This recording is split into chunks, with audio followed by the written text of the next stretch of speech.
İyi geceler sevgili seyirciler. Çarpel Medya'da yeni bir alternatif bakış programına hoş geldiniz. Bugün 9 Şubat 2021 Salı. Programa başlamadan önce diğer Çarpel Medya alternatif bakış programlarımızda yaptığımız gibi hoşumuza giden, ilgi duyduğumuz, tepki göstereceğimiz bir şey olunca konuşuyorduk üzerine. Bu hafta sizinle şunu konuşmak istiyorum.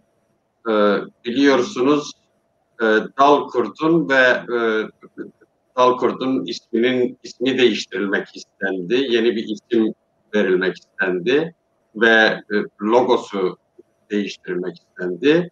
Kürt kamuoyunda buna yönelik ciddi bir tepki oldu, ciddi bir protesto oldu.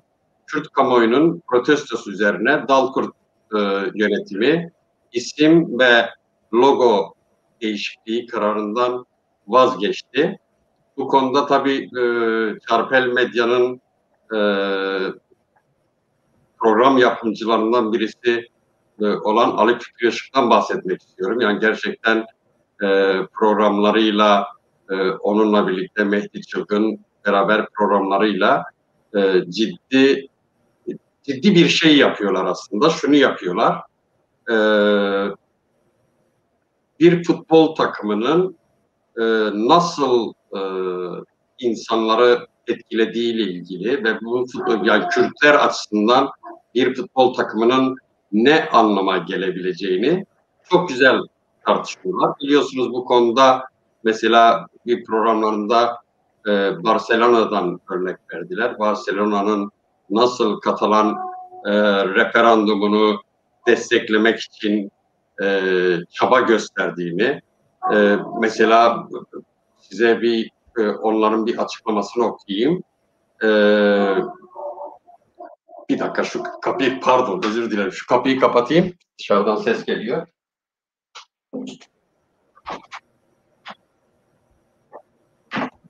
Balkon açıktı.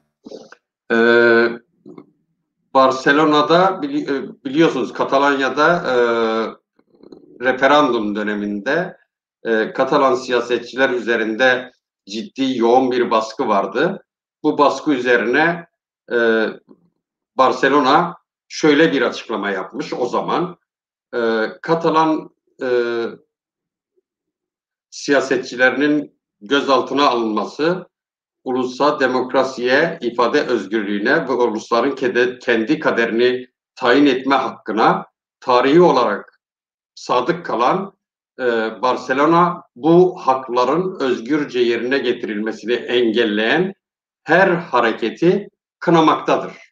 Şimdi Barcelona'yı biliyorsunuz. Aslında bir sloganı da var.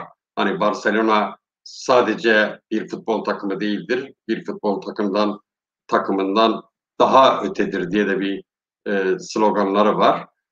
Bu arkadaşlarımız da Ali Fikri Işık özellikle yaptığı programlarla gerçekten buna vurgu yapıyor. Futbol takımının önemine vurgu yapıyor. Dün mesela Ahmet Spor Başkanı'nı çağırmışlardı. Daha önce tekrar çağırmışlardı.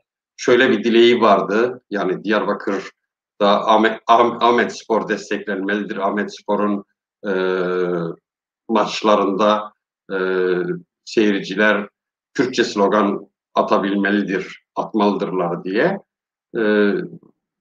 Ve şimdi Ali Fikri Işık Podcast'ta Kurdi'de, yani Kürtçe podcast yapılan bir yayında gene sporla ilgili düşüncelerini tartışıyor, düşüncelerini söylüyor. İzlemenizi isterim.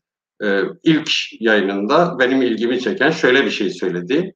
Siyasetle 20 kişiyi bir araya getiremiyorsunuz ama futbolla 20 bin kişi bir araya gelebiliyor. Kürtler bunu kullanmalıdırlar. Yani Türkçe meali böyle olan Kürtçe bir program. Ancak Kürtçe bilmek lazım izlemek için. Bu mealde şeyler söyledi. Onun için izlemenizi dilerim onu. Şimdi bugün konumuz anayasa tartışmaları ve Kürtler üzerine. Kürtlerin pozisyonu normaldir. İki değerli konuğum var. Sedat Yurttaş, hukukçu, siyaset adamı, şair ve yazar. İstanbul Hukuk Fakültesini bitirdi. Demokratik Toplum Partisi'nin kurucular arasında yer aldı ve 19. dönem milletvekili oldu. Şimdi yani birçok özelliği var, kitapları var, çeşitli kitapları var. Özgür Gündem'de, Özgür Haber'de, Radikal'de, yerel gazetelerde yazıları çıktı.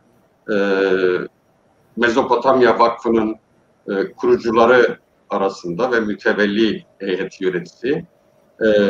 DİTAM'da, Dicle Toplumsal Araştırmalar Merkezi'nin kurucusu ve yöneticisi. Hoş geldiniz Sedat. Sesiniz gelmiyor. Mikrofonunuz açık mı? Hoş bulduk. İyi programlar olsun. Evet.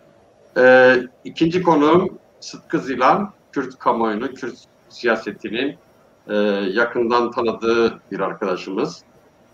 O da Dicle Üniversitesi Hukuk Fakültesini bitirdi. Çeşitli partilerde, çeşitli düzeylerde çalıştı. Ben de onunla Tevkürt döneminde, ben Tevkürt'ün meclisindeydim. Sıtkı Zilan arkadaşımız Tevkürt'ün yürütme kurulundaydı ve bir dönem sözcülüğünü de yaptı. Azadi Hareketi'nin kurucularından biri. Azadi Hareketi'nin de bir dönem sözcülüğünü yaptı. Bunun dışında birçok gazetede, dergide, sosyal medyada Kürtçe üzerine, Kürtler üzerine, Kürt siyasal yapılanması üzerine ya da sorunları üzerine yazıları çıktı. Siz de hoş geldiniz. Pek Sıtkı.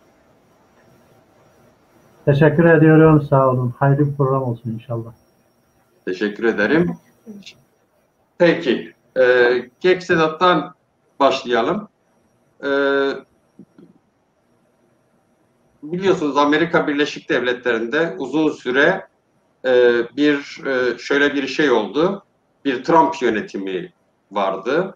Trump'tan sonra iktidar çeşitli zorluklarla değişti. Değiştikten sonra tüm dünyada olduğu gibi bizde de gözümüzü aslında bir tür oraya diktik. Ne yapacaklar? Nasıl bir politikalar olacak? Bu arada Türkiye o daha yönetimi devralmadan başlayarak bir takım mesajlar vermeye başladı ve bu yaygın bir şekilde kamuoyunda çeşitli yazarlar, bilim insanları, siyaset yorumcuları bunun Amerika'daki yönetim değişikliğiyle alakalı olduğunu söylediler. Yani yargıda reform yapacağız dedi ve en son anayasayı değiştireceğiz, anayasayı değiştirmek istiyoruz dedi. Siz de bunun Biden'la bir alakası olduğunu düşünür müsünüz? Nedir Türkiye'deki bu değişiklik isteminin nedeni ne olabilir? Tabii kanaatimce olay sadece ona bağlanmamalı. Şüphesiz Amerika'daki yönetim değişikliği, Biden'ın gelmesi ve hele Trump'la Erdoğan arasındaki kişisel ilişki üzerinden Orta Doğu'nun yeniden şekillenmesinde çok önemli politikaların uygulandığı bir süreci de düşünürsek doğrusu önemli bir etken. Yani bu arada tabii o kadar çok büyük değişimler yaşandı ki yani Türkiye başkanlık sistemine geçti. Adı işte Cumhurbaşkanlığı yönetim sistemi olan ama esasında kimi unsurları eksik de olsa bir başkanlık sistemine geçti ve bu başkanlık sistemi de tabii dünyadaki benzerlerinden farklı olarak denge denetleme sistemi eksik olan ve dolayısıyla da geçmişe kıyasla parlamentonun öneminin azaldığı bir kendine özgü bir başkanlık sistemi. Dolayısıyla bunun sancıları önemli oranda Türkiye'nin içerisinde yaşanmaktayken bu değişim oldu. Yani Amerika'daki değişimle ilgisi var bu arayışın. Verilen mesajların bununla ilgisi var. Çünkü bu dönem içerisinde de Amerika ile Türkiye arasında pek çok sorun birikti. Yani birkaç başlıkta özetlenirse belki bir tanesi S-400'lerse diğeri işte Suriye'de Amerika'nın Kürtlerle, SDG ile içinde YPG'nin de olduğu Kürtlerle ilişkisi. Diğer taraftan tabii Doğu Akdeniz, Kıbrıs, Libya yani pek çok konuda Türkiye ile Amerika arasında Avrupa Birliği'nin özellikle Fransa ve genel olarak Avrupa Birliği arasında bir sürü başlık çıktı. Yani sadece Biden yönetimi değil, bir de Avrupa Birliği boyutu var. Çünkü uzun bir süre Türkiye aynı zamanda Avrupa Birliği'ne girmek isteyen bir ülkenin yapacağı ev ödevlerini yapmak yerine bunları önemsemeyen, bunlara res çeken ve aslında kendi kriterlerini Avrupa'ya ve dünyaya kabul ettirecek bir ülke gibi davrandı. Hatta bu arada tabii bir dünya devleti olduğunu, bir bölge devleti olmadığını, dolayısıyla ürettiği silah, geliştirdiği teknoloji, İHA'lar ve SİHA'larla gerek Suriye'de gerek işte Ermenistan, Azerbaycan diyelim savaşında ortaya konulan performans çerçevesinde yeni iddialar, bir dünya devleti olduğu iddiasıyla davranış göstermeye başladı.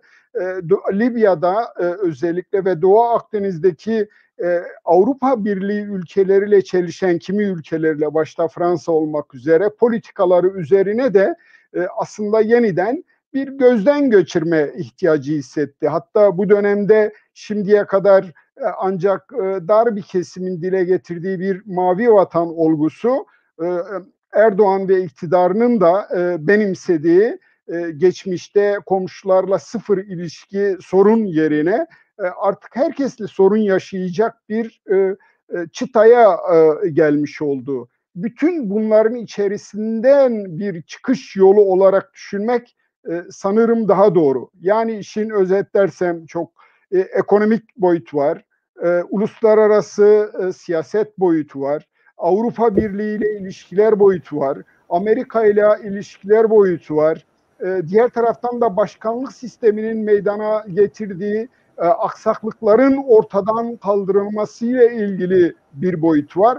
Ama hepsinden de belki önemlisi ya da hepsinin toplamı giderek halkın içerisinde oylara azaran bir Cumhur İttifakı'nın yeniden bir hikaye üreterek bu hikaye üzerinden, bu hikayeler üzerinden belki de 2023 yılında yapılacak ya da büyük bir ihtimalle erkene alınacak bir yıl ya da daha fazla seçimlerinde yeniden iktidar olmanın hesapları üzerinden şekillenen bence çok boyutlu, çok yönlü bir arayışın ürünü diyebilirim. Peki. Teşekkür ederim. Kek Sıtkı, yani sizin hani bu konuda eklemek istediğiniz bir şey varsa ekleyin. Biden yönetimiyle bir alakası olabilir mi bu değişiklik isteklerinin? Peki bunları yani kimi siyasal yorumcular aslında Türkiye'nin bu alanda sıkıştığını, kimisi de aslında yeni bir yani dünyada kartlar yeniden dağıtılıyor ve yeni bir rol bölüşümü var. Türkiye bu rol bölüşümünde durumunu güçlendirmeye çalışıyor. Kimisi de tüm bunların nedeni Türkiye'nin böyle agresif politikalar izlemesinin nedeni son birkaç yıldır aslında esas kaynağının Kürt sorunu olduğunu söylüyor. Ne dersiniz?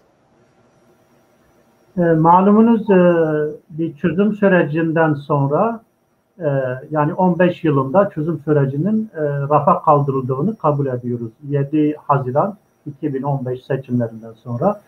Hemen sonrasında buna yani eş zamanlı olarak PKK'nın ateşkesi bozduğunu, hendeklerin kazılmasıyla beraber bugüne geldiğimizde 5 yıllık bir süreçte on binlerce çoğunluğu HDP'li olmak üzere diğer gençlerden, gazetecilerden, değişik küçük gruplardan, büyük gruplardan, cemaatlerden Kürt sorunuyla ilişkili olarak insanların, zindanların doldurulduğunu görüyoruz. İkinci hadise de bir yıl sonra 2016 yılında 15 Temmuz Gülen cemaatinin öncülüğünde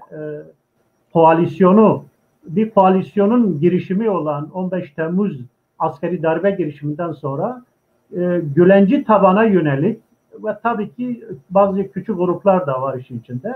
Daha %90'ı Gülenciler olmak üzere darbeye karışmamış olsa masum ceza hukuku kriterlerine göre 10 binlerce masum erkek, kadın, genç, öğrenci şu anda zindanda. Çoğu ceza aldı, bir kısmı da anlamlı bir kısmı da Avrupa'da, değişik dünya ülkelerinde. Tabii bu dünya ülkeleri dediğimizde Çin, Rusya, İran gibi otoriter devletler değil, daha da batıdır. Yani Avustralya'da batı sayılır.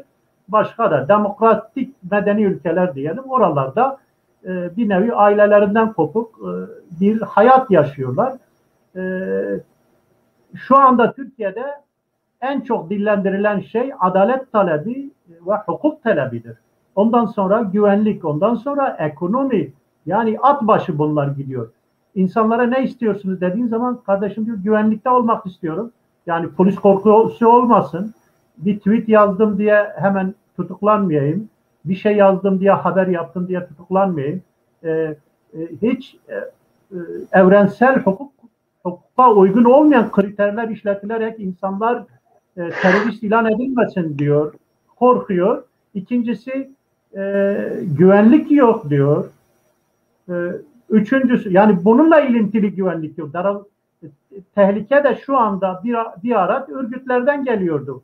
Örgütler sindirilmiş gibi gözüküyor. Demek ki devlet daha önce de yapabiliyordu bunu. Niye yapmadı bilmiyoruz. Bununla bağlantılı devletten gelecek tehlikeye karşı kendini güvende hissetmiyor ki insanlar kaçıyor. Cezaevine girmeyeyim, tutuklanmayayım, kimisinin malına da el konuluyor, şirketlerine de el konuluyor. Bununla bağlantılı olarak da ekonomik sıkıntılar çok. Yani insanlar geçinemiyor. Orta sınıf da, esnaf da. Tabii pandeminin de bunun üstüne gelmiş olması ironi yapalım, nur ala nur oldu. Yani olumsuz anlamda insanlar şimdi hükümette olan bir blok var. Bu bloğun başı Erdoğan'dır. Erdoğan bu bloğun görünen yüzü, onun üzerinden bir şeyler kurgulandı ve devam ediyor. MHP'nin, Perinçek'in, ulusalcıların ve dediğimiz bu bloğun bir demokratik anayasa getireceğine dair kimsenin inancı yok. Ama dünyada mucizeler de yaşanıyor. Yani illa da olmaz demeyelim. Mümkündür, olabilir. Tabii bu bir kısmı sadece ABD Başkanı'nın, yeni ABD Başkanı Biden'le ilgilidir. Bir kısmı Avrupa Birliği, Sedat Bey'in buyurduğu gibi Avrupa Birliği ile peki niye Avrupa Birliği diyor? Aslında mesele o değil. İngiltere ile arası iyi, Avrupa Birliği'nden çıktı. Almanya-Türkiye ilişkileri zaten Birinci Dünya Savaşı ve öncesine dayanıyor. Rejimler değişse de değişmiyor. Burada tam olarak Rusya'ya teslim olmak istemiyor. İran'a, Çin'e, hani bu dediğimiz diğer bloğa teslim olmak istemiyor. Onun için de Avrupa Birliği'nde de. Yani tabiri mazur görün, bir gözü orada bir orada. Ne mesela NATO'dan çıkması Kürtlerin lehine olur Türkiye'nin. Bunu destekliyoruz biz her zaman. Fakat mümkün değil. NATO'dan çıkmaz. Niye çıkmaz? Çünkü NATO'dan çıktığı anda işler değişir. İkincisi Avrupa Birliği üyesi olmasını da istiyoruz Türkiye. Yani diyoruz bunu da seç ya bunu seç. Onu da istemez çünkü onu yaptığı zaman yerel yönetimler şartını tam olarak kabul etmesi lazım. Çocuklarla ilgili bazı kriterler var. Hem Birleşmiş Milletler'den kaynaklı hem Avrupa Birliği kriterlerinden. Yani Kürt çocukları kendi dilleriyle eğitim görecekler. Kürtlerin elindeki belediyeler, STK'lar, partiler daha rahat çalışacak. Yani Türkiye Kürt sorunundan, meselesinden mütevellit kaynaklı ne Avrupa Birliği üyesi olabiliyor.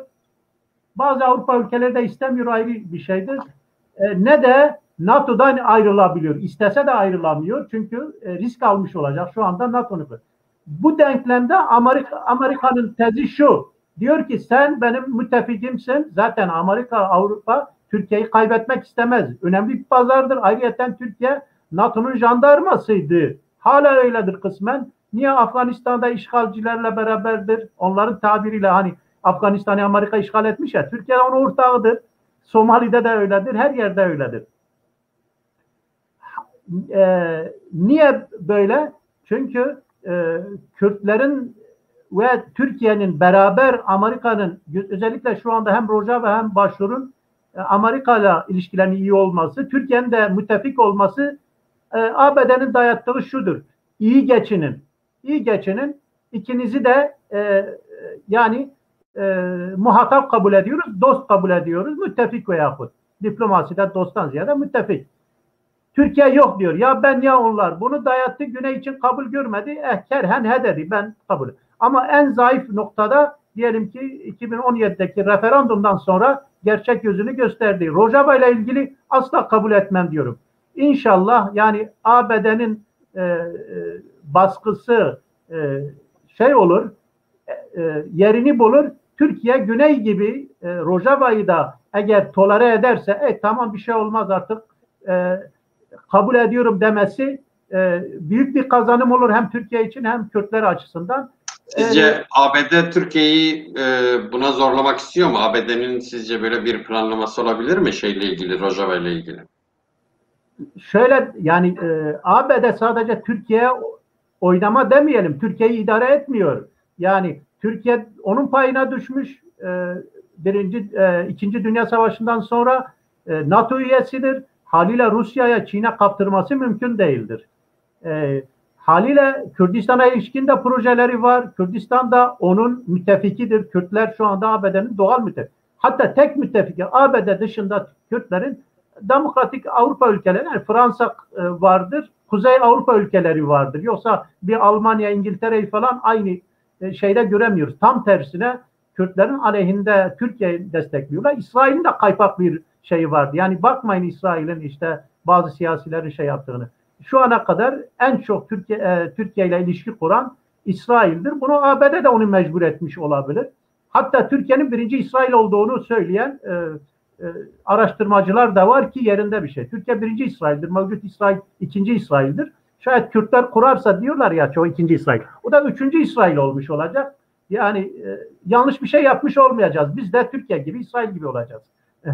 Ben. Hayır yani tabii Türkiye'ye hani birinci İsrail demek mümkün belki çünkü bir ulus devlet yani bir olmayan bir şey yaratıldı bir coğrafya üzerinde. Onlar da yani dışarıdan geldiler, kendi eski tarihsel alanlarına geldiler ama hani Kürtler kendi coğrafyalarındalar ve ben o nedenle söylemedim. Biraz da ironi var. Yani Kürdistan İsrail değildir tabii. İsrail'e düşman değiliz, Amerika'ya düşman değiliz. Hatta tarihi şeylere göre girmeyelim. Yani akraba da çıkabiliriz. Hazreti İbrahim Kürdistan'dan gitti. Onlar böyle. Yani Kureyş de Arap değildir. Onlar da bizim akrabalarımız. Hazreti İbrahim'in çocukları. Peki anladım. Benim kastım şu. Peki. Türkiye'nin banisi evet. Banisi Yahudi kökenli olduğu söyleniyor. Yahudi olmak da kötü bir şey değildir. Ama bunu gizliyorlar. İşte mesela Mustafa Kemal'in Selanikli olması yani Sabataist yani Müslüman Yahudilerden olması ihtimal dahilindedir ve bu Sabataistler çok etkindiler kuruluşunda. Yani Türkiye'nin kuruluşunda ve hariciyesinde eğitim sisteminde günümüze kadar da etkindirler. Bu son değişiklik yani dışlandılar. Yani dışlandılar bu 15 Temmuz hadisesinden sonra Fethullahçılarla onlar darbeciydi. Darbeyi desteklediler. Çünkü NATO'cuydular. Diğer ise Perinçek ve diğerleri Türkçüler. Onlar da Erdoğan'la iş tuttular. Bunlar da işte Rusya'ya, İran'a, Çin'e kadar giden bir koalisyon var yani. İşin içinde Türkiye'deki şeriatçı cemaatler, partiler dahi vardır. Daha doğrusu İslamcılar ikiye bölündü. Kemalistler de tam ortadan ikiye bölündü. Yarısı Erdoğan'ı destekliyor, yarısı NATO ve Gülen cemaatini destekliyor. Peki sizin bu, yani benim anladığım, Türkiye mevcut uluslararası koşullarda bir tür güçler dengesinin yerine oturmamasından dolayı taktik bir şey izliyor. Taktik bir strateji izliyor. Her iki tarafı da elinin altından çıkarmak istemiyor ve bu pozisyon onun işine geliyor diyorsunuz. Bunu hep yapmıştır. Bunu Birinci Dünya Savaşı'ndan hemen sonra yapmıştır. Yani Kemalistlerin en çok destek aldığı silahları komünistlerdir, Rusya'dır. Yani Lenin ve sonrasında Kürtlerin Ermenistan'daki, Kürtlerin Azerbaycan'daki, İran'daki, Irak'taki kazanımlarının, Suriye'deki kazanımlarını engelleyen Türkiye Cumhuriyeti'dir. Ayrıyeten Batı'yla da flört yapmıştır. Hemen NATO'ya girmek istemiştir. NATO ona demiştir ki yani bize üye olabilmeniz için demokrasinin olması lazım. Bunun da şekli tezahürü en az 2 parti olacak demiştir. Hemen CHP'den 5 vekil ayrılıp Demokrat Parti kurmuştur. Yani rahmetli Menderes de CHP'lidir. Bayar da CHP'liydi. Yani Türkiye'nin dünyayla uyum meselesinde gayet kabiliyeti vardır. Bu kabiliyet maalesef Kürtlerde yok. Kürtler de yıllar yılı özellikle işte peki, son Kürtleri tartışacağız üstadım. Evet. Kürtleri tartışacağız ayrıca. Sedat, şimdi yani bu Türkiye bu politikası, eğer katılıyorsanız Kek Sıtkı'ya, katılmıyorsanız ekleyin ya da şey yapın, düşünce. Bu politikası sürdürülebilir bir politika mıdır? Yani Şimdi, hani sıkıştı, işte Batı'ya ben demokratik adımlar atacağım, şöyle yapacağım, böyle yapacağım, yargı reformu yapacağım, anayasayı değiştireceğim. Yani içeride işler, Kek Sıtkı demin söyledi, iyi gitmiyor aslında. Yönetilebilir bir durumda gitmiyor. Bu politika sürdürülebilir bir politika mıdır? şimdi Türkiye'nin dengeleri son derece gözeterek hareket ettiği doğru. İkinci Dünya Savaşı'nda da bu böyleydi. Birinci Dünya Savaşı'nda kuruluş döneminde de yine bu böyleydi. Şimdi de böyle devam ediyor esasında. Çünkü dünyada yani tek kutuplu deniyor, çok kutuplu deniyor. Nihayetinde işte sizin de belirttiğiniz gibi kartların yeniden karıldığı, ülkelerin yeniden pozisyon aldıkları ve Türkiye'de aslında birikmiş gücünü bir anlamda nüfus, teknoloji, işte silah, askeri gücünü de göz önüne alarak bu durumdan sonuçlar elde etmeye çalışıyor doğal olarak. Ama bu aynı zamanda çok şiddetli savrulmalara da neden oluyor. Yani bir kutupsuzluk var aslında, bir yönsüzlük var. Dolayısıyla bir ekonomisi buna uygun değil. İki, Türkiye'de işte nüfusun 1/3'ine ya da 1/4 civarında diyelim, gerçekçi olalım, 20-25 milyon Kürdün varlığı, onlarla olan ilişkilerinde yaşadığı son derece büyük sorunlar, yani geçmişte kısa bir süre için taktiksel sebeplerle uygulandığı anlaşılan çözüm süreci nihayet sona erdi ve bütünüyle kaldırıldı, rafa kaldırıldı, dolaba kaldırıldı, buzdolabına ve onun üzerinden yürütülen güvenlikçi politikalar da sürekli işte Sıtkı Bey'in de belirttiği gibi gözaltılar, tutuklamalar, soruşturmalar, işte kayyum atamaları, milletvekili tutuklamalarına kadar yine Anayasa Mahkemesi kararlarının, Avrupa İnsan Hakları Mahkemesi kararlarının bir Demirtaş'ta, bir işte Kavala'da olduğu gibi uygulanmadığı, nihayetinde diyelim ki Enis Berberoğlu'nda uyguladığı, yani tutarsızlığı son derece açık, hukukun şekli de olsa bağımsızlığını, tarafsızlığını yitirdiği bir kaotik görünüm sunan bir ülke haline geldi. Yine pandeminin de yarattığı koşullarda insanların yaşadığı ekonomik sıkıntılar, işsizlik, hayat pahalılığı, bütün bu sorunlar gerçekten içinden yönetilemez bir hale getirdi. Bu nedenle de dikkat edersek bir süredir yapılan şeyler daha çok doğrusu umut vermek üzerinden yapılan bir global politika var.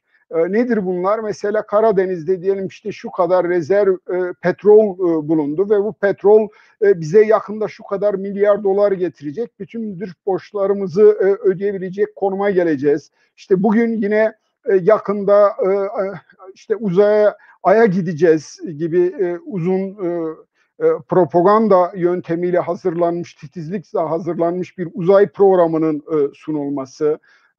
Yani diğer taraftan tabii Orta Doğu'da aslında belki en temel sorun Erdoğan'ın, bu Cumhurbaşkanlığı hükümet sisteminin, bu Cumhur İttifakı'nın Kürtleri ıskalaması.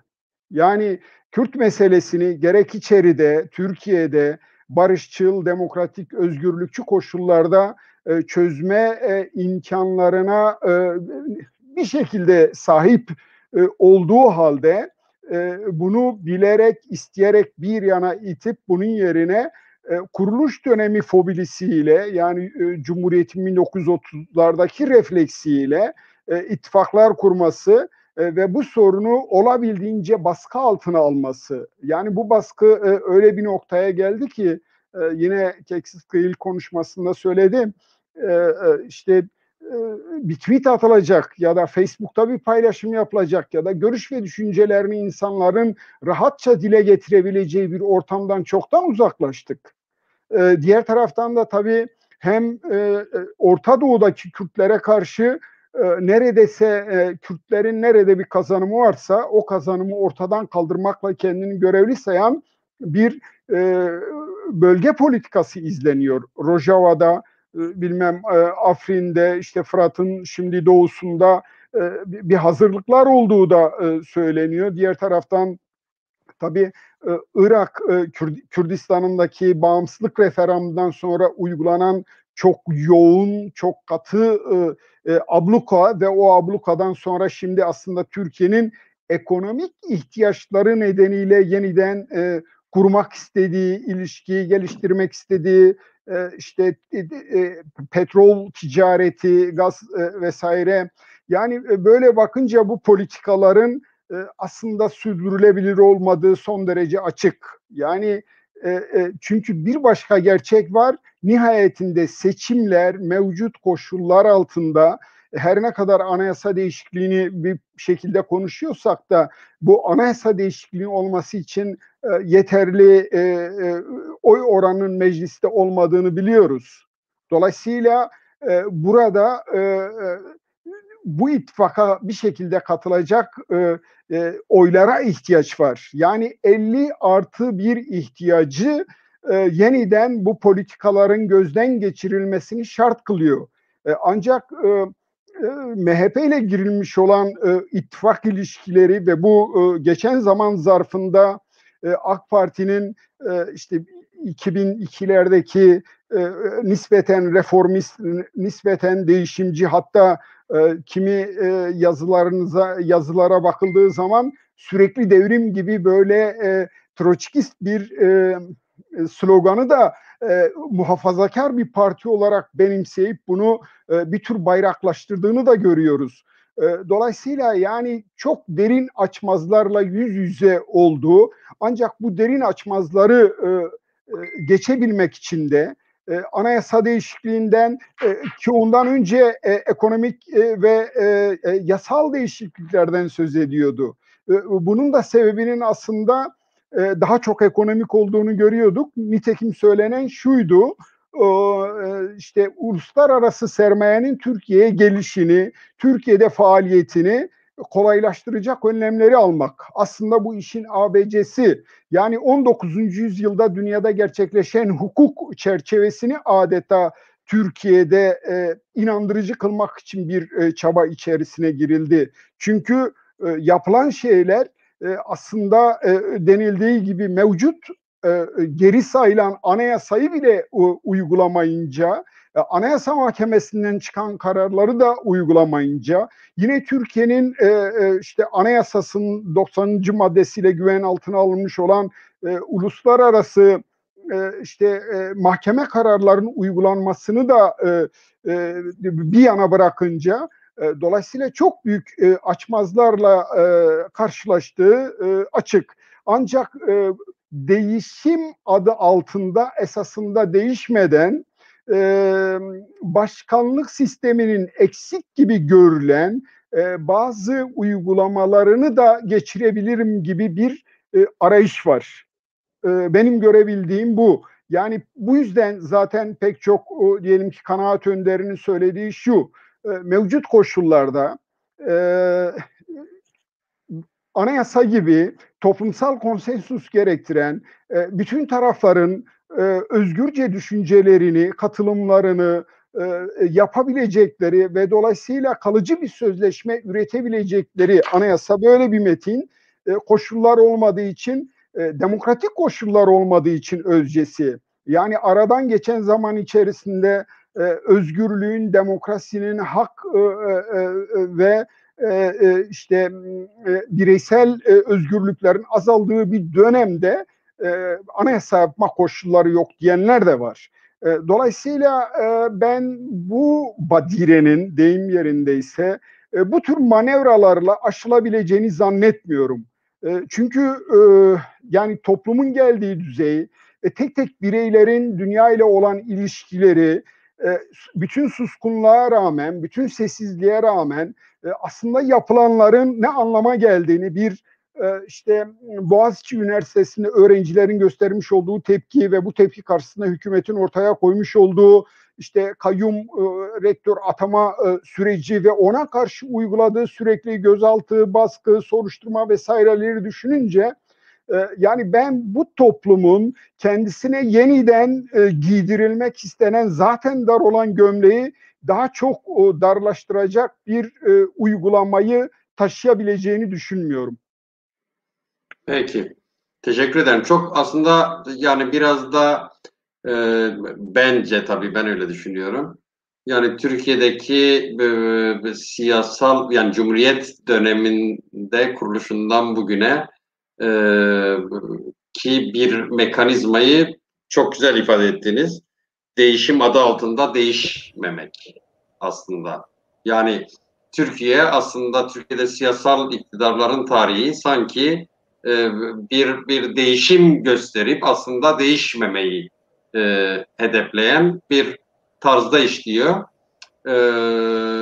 Ne dersiniz Sıtkı bir yani bu sürdürülebilir değil diyor. Dünya değişti diyor Keksedat. Ne dersiniz? Değişecek gibi değil mi? Değişmese peki ne olacak? Yani hani sürdürülebilir değilse ne olacak? Siyasal mesela diyelim ki şey mi değişecek? Evet. Siyasal iktidar mı değişecek? Çünkü yani bana göre mesela siyasal iktidar da değişse Türkiye'nin temel sorunlarında adımlar atılmadıkça siyasal iktidarın değişmesi de aslında değişmemek yani.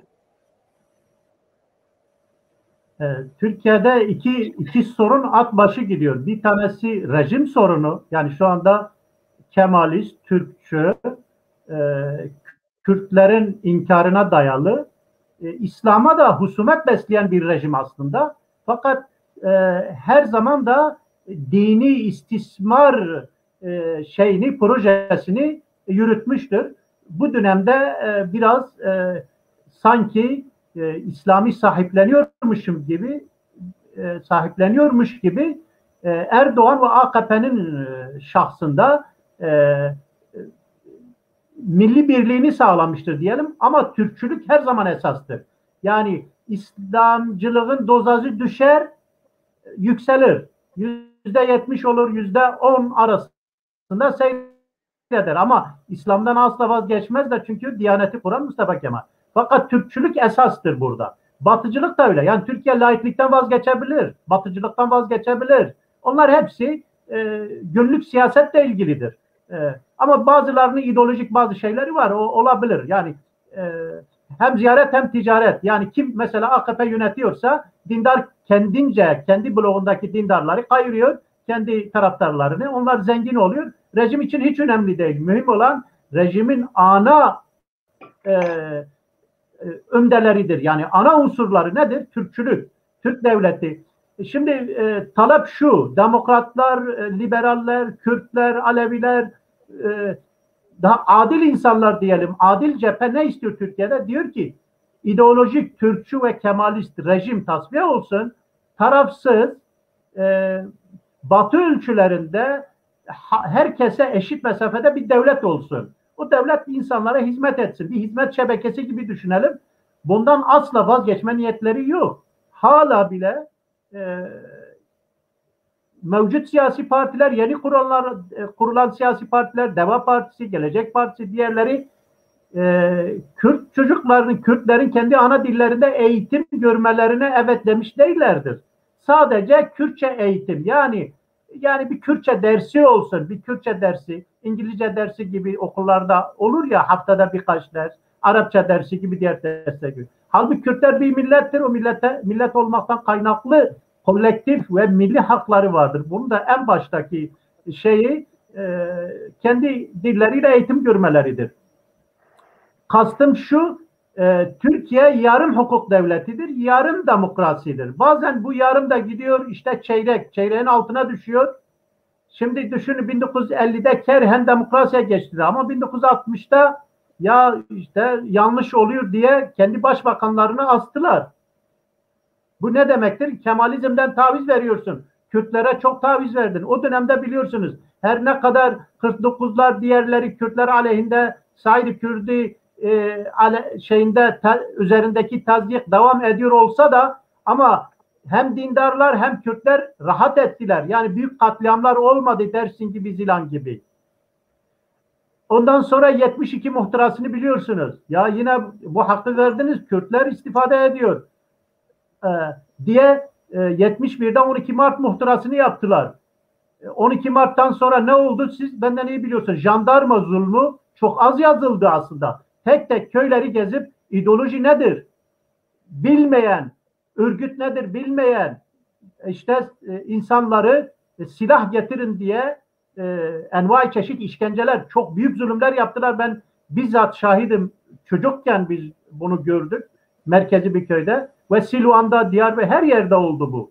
Sonra işte 80 darbesinin hem Afganistan'daki Rus işgali hem İran'daki İslam devrimiyle ilgisi var, ama Kürdistan'la da ilgisi var. Yani bu Kürtler bu şekilde hem İran'da inisiyatifi almışlardı, Irak'ta ne olacağı belli değildi. Kürdistan meselesiyle de ilgisi vardır. Haliyle 80'de 28 Şubat'ın yani dindarlık Cumhuriyet döneminde Kürt toplumu üzerinden, yani şu anda da tüm İslami partilerdeki İslamcı kanat, Lazların bir kısmını çıkar, hepsi Kürttür. Yani Kürtlersiz herhangi bir cemaat düşünme Türkiye'de. İslami cemaat, tasavvuf hiç düşünme. Anadolu'da baştan basa hepsi Kürtlerle ilgili. Yani İstanbul'daki de Anadolu'daki de zaten Anadolu'nun Müslümanlaşması da Kürtler üzerinden olmuştur. Ebu'l-Vefa el-Kürdi'yi işitmişsiniz. Vefaiye tarikatı en etkin tarikattır. Osmanlı'nın kuruluşunda da büyük bir rolü vardır. Ve günümüze kadar Nakşileri biliyorsunuz. Kemalistler dahi, mesela Haydarbaş gibi Kemalist olan İslamcılar dahi Mevlana Halid ekolüne mensupturlar hepsi. Yani anlayacağınız, din dediğimiz zaman, İslamcılık dediğimiz zaman da ki mesela Said Nursi Hazretleri İslamcıların önemli bir figürlerindendir, şahsiyetlerindendir. Kürtleri temsilen diyelim. Mehmet Akif Arnavut'tur. Başkaları da var tabii ki. Netice itibariyle Türkiye'de yani iki partili sistem, ikiden fazla partili sistem şeklen olduğu zaman demokrasi var diyoruz ama bu demokrasi bir Batı ölçütlerinde değildir. Yani Almanya, İtalya faşizmi falan bazı şeyleri yaşadı ama bir İngiltere'de bugüne kadar ihtilal olmadı, askeri darbe olmadı. Amerika'da bir şey olmadı bugün. Yani kalıcı dediğimiz sürekli olan yüzyıllarca demokratik ülkeler var Batı'da. Onların standardına, onların layıklık standardı da değişik, onların demokrasi standardı da değişik. Mesela bir kelimeyi söyleyip ben bağlayayım. Hep cumhuriyet deriz. Aslında cumhuriyetle demokrasinin o anlamda bir alakası yok. Saddam da cumhuriyetçiydi, Esad da cumhuriyetçiydi, Mustafa Kemal da cumhuriyetçiydi. Hukuk ve demokrasi lazım, adalet lazım. İngiltere'de krallık var, cumhuriyet yok ama orada adalet var, hukuk var. Yani doğrudan ilişkili değildir. Yani biz cumhuriyetçi ve layık değil. Laikliğin de alakası yok. Rusya Kuzey Kore'de layıktır, Saddam da layıktı. Batılı tarzda kitabi, ilmi anlamda layıklık evet ikinci planda gelir. Birinci planda gelen hukuktur, adalettir ve demokrasidir. Yani hukuk ve adalet ve demokrasi. Kürtler bunu isterleştirmek. Demokratik cumhuriyet dediği zaman onun için diyorum ki yani o cumhuriyeti yutuyorlar ya demokrasiyle beraber. Yok öyle bir şey. Sen zaten demokrasi. Kimse padişah yanlısı yok Türkiye'de. Kürdistan'da da yok. Kimse krallık da istemiyor. Bazen işte latife olsun diye güneyde işte Berzaniler egemendir diyor. Ne olacak diyorum. Demokrasi, adalet olsun, hukuk olsun. Varsın Berzanilerin krallığı olsun. Ne olacak? İngiltere'de krallıktır. Evet, teşekkür ederim. Şimdi sevgili seyirciler, programımızın ikinci bölümüne geçeceğiz. Kürtler bölümüne geçeceğiz. Programın sonunda konuklarımıza sorduğunuz soruları ekrana getireceğiz.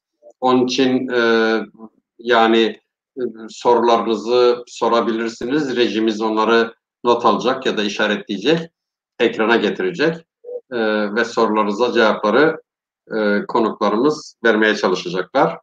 Şimdi Kek Sedat, Kürtler bu işe nasıl yaklaşmalı? Yani bu anayasa değişimi işine bunu nasıl tartışmalılar ya da daha doğrusu Kürtler nasıl bakmalılar bu işe, nasıl tartışmalılar? Şimdi aslında yani Biden'ın değişmesi bence dünya demokrasisi açısından da önemli. Kürtler açısından da önemli. Kendi adıma bunu bir yere koyuyorum. Çünkü Trump döneminde uygulanan politikalar gerçekten yani gerek Amerika'nın, gerekse Avrupa Birliği'nin, gerekse dünyadaki ortak değerler dediğimiz demokrasi, insan hakları, özgürlükler konusunda çok fazla geri gitmeye sebep olan adımların atılmasına yol açtığı gibi aynı zamanda Kürt meselesinin özellikle Suriye'de bence kalıcı çözümünü de engelleyecek politikalara yol veren, Türkiye'nin oradaki etkinliğini arttıran bir sonuç yarattı. Bundan sonra bazı değişiklikler olmasını beklemek lazım. Çünkü Obama dönemindeki pek çok yetkilinin gerek Dışişleri Bakanı, gerek Savunma Bakanı, gerek işte Orta Doğu işlerinden sorumlu McCord vesaire yani Blinken, bütün bunlar aslında bir politika değişikliğine işaret ediyor. Ama aynı zamanda hepimiz şunu çok iyi öğrendik Kissinger'dan beri. Yani dünyadaki ilişkiler menfaate dayanıyor. Yani Kürtlerde menfaatimiz nedir sorusu ve aynı zamanda maalesef işte Türkiye Cumhuriyeti Devleti ve mevcut hükümetin ve Cumhurbaşkanlığı sisteminin Kürt meselesini ıskalaması, yani 21. yüzyıldaki en büyük ıskalaması diyelim, bu tabiri kullanalım, nedeniyle bu meselenin yeniden geçmişteki gibi güvenlikçi politikaları da aşan bir sistematikle hem Türkiye içerisinde hem Suriye'de, hatta Irak'ta, Irak Kürdistan'ında ve işte bilumum yerde bastırılmasını öngördüğü için yeniden pek çok tavizin gündeme gelerek, nitekim bugün daha işte ajanslara düştü. S-400'lerle ilgili esneme hazırız. Yeter ki Amerika Kürtlere DSD'ye ilişkin, DGS'ye ilişkin politikalarını gözden geçirsin. Bunun anlamını hepimiz sanırım biliyoruz. Yani Kürtlere yönelik diyelim Amerika ve buna bağlı olarak belki, ayrıca da belki işte İtalya, Fransa, Avrupa Birliği tutumunu değiştirirse pek çok ekonomik ağırlıklı taviz ya da Rusya ile ilişkiler, işte burada yeniden o tarihsel olarak belki Türkiye çok kazandırmış olan denge politikalarını devreye sokarak yol alabileceğini düşünüyor. Yani Avrupa Birliği de aslında Amerika'da kanaatimce geçmişte Kürt meselesinin Türkiye'de daha böyle barışçıl, demokratik düzeyde çözümüne olumlu katkı koyabilecekken kendi ekonomik çıkarlarını da gözeterek yeterince koymadılar. Sadece belki o işte çok meşhur cümleyi kullanmakla, sözcüğü kullanmakla yetindiler, endişeliyiz dediler. Yani bu yüzden şunu söylüyorum, Kürtler öncelikle bu politikaları, bu imkanları, fırsatları ne dersek diyelim düşünürken çok gerçekçi bakmaları lazım. Yani esas olarak tabii dünyadaki ilişkileri önemsemeleri, dikkatle gözlemeleri gerekiyor ama bunun üzerine oturacak, sadece bunun üzerine oturacak bir politika bir yanılgıya götürür. Unutulmasın ki Türkiye Cumhuriyeti Devleti'nde ağırlıklı olarak Kürtler Orta Doğu'yu düşüneceğiz. Yaşıyoruz, birlikte yaşamaya devam edeceğiz. Ve son nüfus hareketlerini de belki dikkate alarak, nedir bu? Geçenlerde bir TÜİK'ten bir şey yayınlandı, bir bilgi paylaşıldı. Türkiye'nin en kalabalık illeri hangisi doğum yerine göre? Diyarbakır bunlardan ikinci miydi? Yani çok fazla göç vermiş. Şimdi bu dönem epeyce... Sanıyorum diyorsunuz, yani İstanbul'da yaşayan sadece o değil, doğum yerine göre illerin nüfusu, doğum yerine göre Diyarbakır... Evet, yani göç etmiş, geri dönseler, hepsi Diyarbakır'da tabii, yaşasa değil doğru, mi? doğru. Öyle Evet, bir şey aynı sanıyorum, zamanda evet. onun bir yönü de İstanbul. Yani Evet. buradan şunu anlıyoruz, nihayetinde o kadar çok hani iç içe geçilmiş ki bu gerçeği dikkatlice gözlemek lazım ve bunun içinde aslında ortaya bir kavram atıldı. Hukuksal değişim, anayasal. Evet, bence Kürtler her duruma hazır olmalı bu durumda.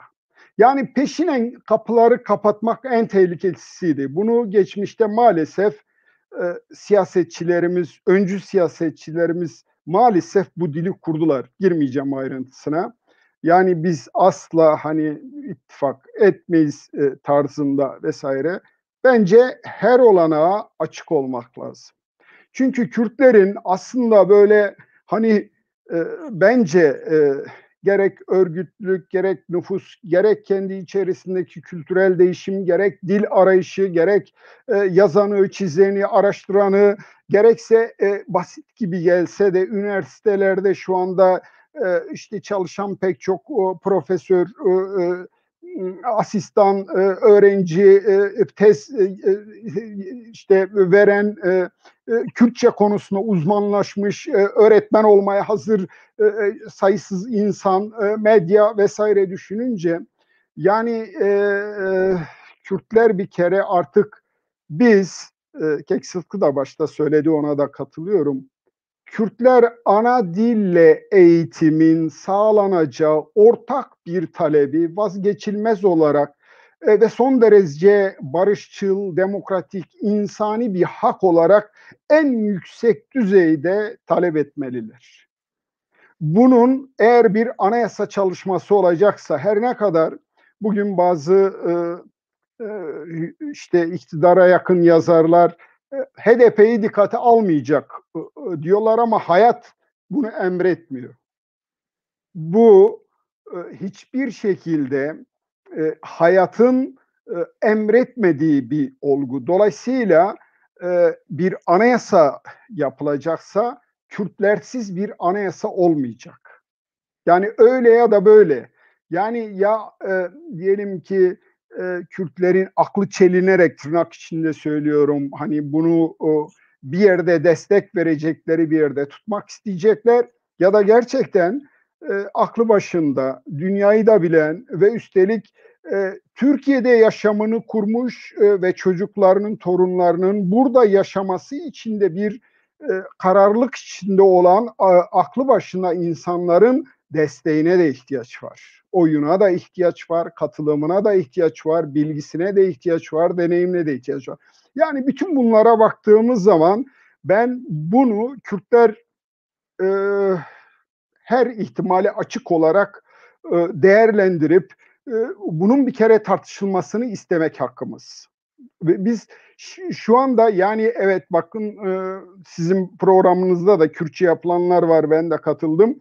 Dolayısıyla artık dilimizi özgürce konuşmak, yazmak, eğitim dili haline getirmek hakkının altını kalın bir şekilde çizerek bu önümüzdeki sürecin işte anayasa madde 42'nin değişmesini zorunlu kılacak bir süreci içermesi lazım. Bunun için de Kürtler ortak bir talep geliştirebilirler. Yani ben bunun sadece diyelim ki HDP'ye oy veren ya da işte AK Parti'ye oy veren çok geniş kesimlerin, CHP ya da onların da talepleri olduğu konusunda bir kanaate sahibim.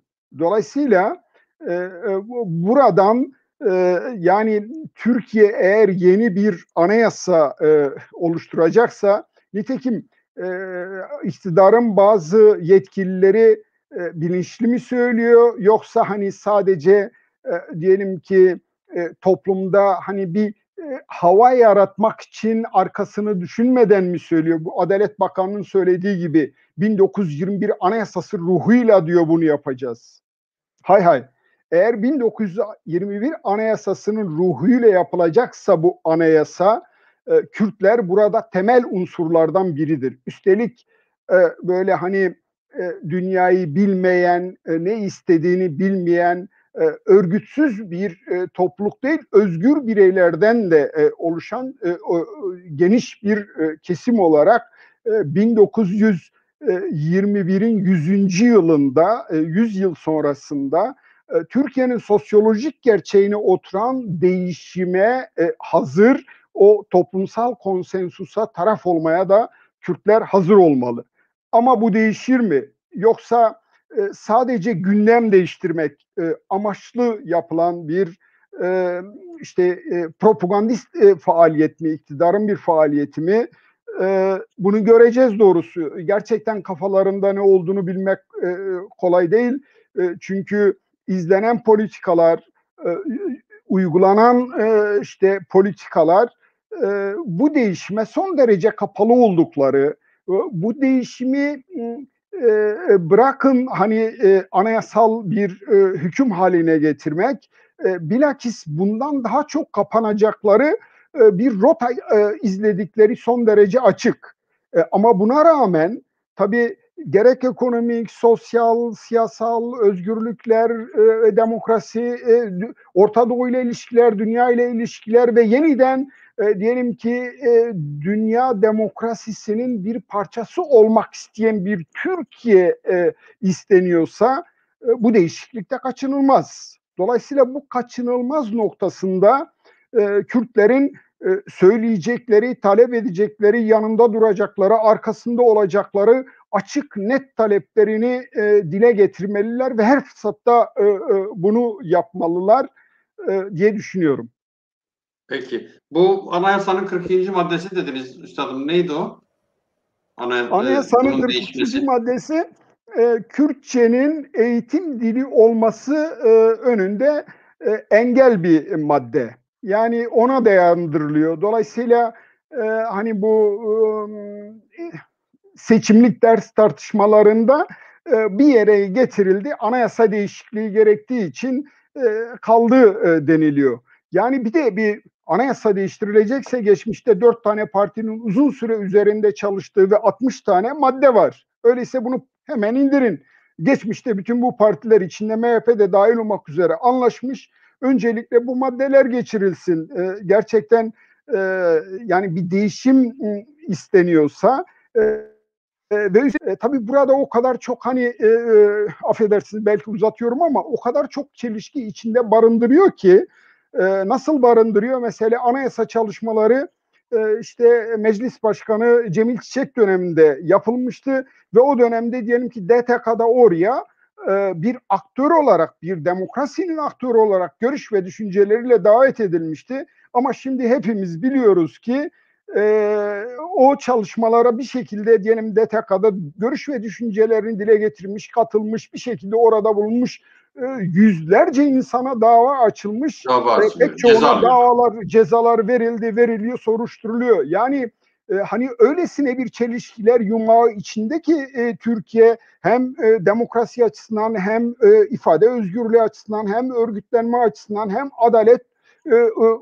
işte hukuk uygulaması açısından yani bütün bu açmazları işin ekonomik boyutlarını falan düşününce dolayısıyla aslında Türkiye bırakın hani iyi yönetildiği için bir yere taşımak yönetilemediği için zorunlu bir arayış içerisinde olduğunu görmek lazım. Peki. Teşekkür ederim üstadım. Ee, Kek Sıtkı, Kek Sedat diyor ki yani Kürtler ve en temel olarak Kürtçe eğitim hakkının anayasal olabileceği bir şeyde diretmeliler. Sizce Kürtler genel olarak bu duruma nasıl yaklaşmalılar? Efendim olaylar birbirine bağlantılıdır. Kürtler de çok yönlü düşünerek dünü de bugünü de yarın da nazara alarak dört parça Kürdistan ve diasporayı da dünyayı da nazara alarak siyaset yapmalıdırlar. Aksi halde biz zayıf düşeriz. Şimdi çözüm sürecini hala anlamış değiliz. Niye? Çünkü İkinci Körfez Savaşı ne zaman oldu? 2003. Kürdistan parlamentosu ne zaman açıldı? Onu bileceğiz. Peki bu olunca bunu yapan kim? Irak Anayasası'nın bu şekliyle Kürdistan bölgesinin hukuki bir statüye kavuşması ABD sayesinde oldu. Kürtlerin tabii ki rahmetli Celal Talabani'nin ve Kürt dostlarının Araplar içinde de epey etkisi var, Şiilerinden Sünnisi de olsun. Fakat bu durumda Türkiye bükemediği eli mecbur öpecek. Daha ağırını söylemek istemiyorum. Hani kaçınılmazsa diye başlayan bir atasözleri var. O zaman Amerika ile oturdular, dediler ki ya tamam da engelim. Gel ne yapacağız? PKK var, işte bölücülük var. Amerika onlara dedi ki ben PKK'yı dönüştüreceğim. Silahı bırakacak. Ucalan'ı zaten ben sana teslim ettim. Ama Kürtlerin akılsızlığı şu. ABD kendi eliyle yakalayıp Türkiye'ye teslim ettiği bir insanı muhatap kabul eder mi? Terör listesine aldığı bir örgütle oturup onu muhatap kabul eder mi? Akıl tamam, haklı haksız. İstersen 10 defa haklı ol, istersen haksız ol. Bunu ıskaladık. Çözüm sürecinde HDP üzerinde PKK vesayeti, askeri, siyasi ve ideolojik vesayet devam etti. Devam ettiği için bu işin bir yönü. Rojava'da bugün yaşadığımız aynı şey. Aynı şey. O zaman o yıllarda ABD'nin dediği şuydu. Ya ben Türkiye'nin müttefikiyim, dostuyum. Türkiye'nin aleyhine bir şey yapmam. Siz Rojava'da Ucalan'ın posterlerini görünür kılmayın. Apoculuk yapmayın. Suriye Kürtleri olarak taleplerinizi dile getirin. Aynen Irak Kürtleri gibi, Türkiye Kürtleri gibi. Bu bir. Ama Türk devleti de çok akıllıdır. Fırsatını bulduğu anda Kürtlerin tüm kazanımlarını berheva eder. O fırsatı kolluyordu. O fırsat nerede eline geçti? Bu Suriye meselesi üzerinden ilkin Türkiye'nin projesi Şam'ı ele geçirmek, İslamcılar üzerinden, cihatçılar üzerinden, Suriye muhalefeti, silahlı muhalefeti üzerinden orada namaz kılmaktı. Ta Mısır'a kadar, Tunus'a kadar, Libya'ya kadar bir hayal gördü, Osmanlı'yı canlandıracak. Bunun aktörleri de yaşıyor. Davutoğlu da yaşıyor, Erdoğan da, diğerleri de. Fakat Suriye'de Şam'ı deviremeyeceğini anlayınca, çünkü bunu İsrail de istemiyor. Suriye'nin bölünmesini istiyor, İsrail, Amerika bölünmesini istiyor. Ha dedi, böyledir. Ben de istiyorum dedi. O zaman Şam'ı deviremiyorsak gelin anlaşalım. Suriye'nin yarısı bana, Rojava'da dahil Kürt bölgesi, İdlib falan. Yarısı da Şam'a olsun. Orada ihtilaf çıkıyor. Kürtler de var. Kürtler olduğu zaman Kürtlerin de doktrini şu. Aslında APO'cu çizgi Suriye'de Suriye'nin bölünmesini istemiyor. Ama milli çizgi istiyor. Biz diyoruz Suriye ikiye bölünsün. Yarısı Kürtlere, yarısı da Şam'a.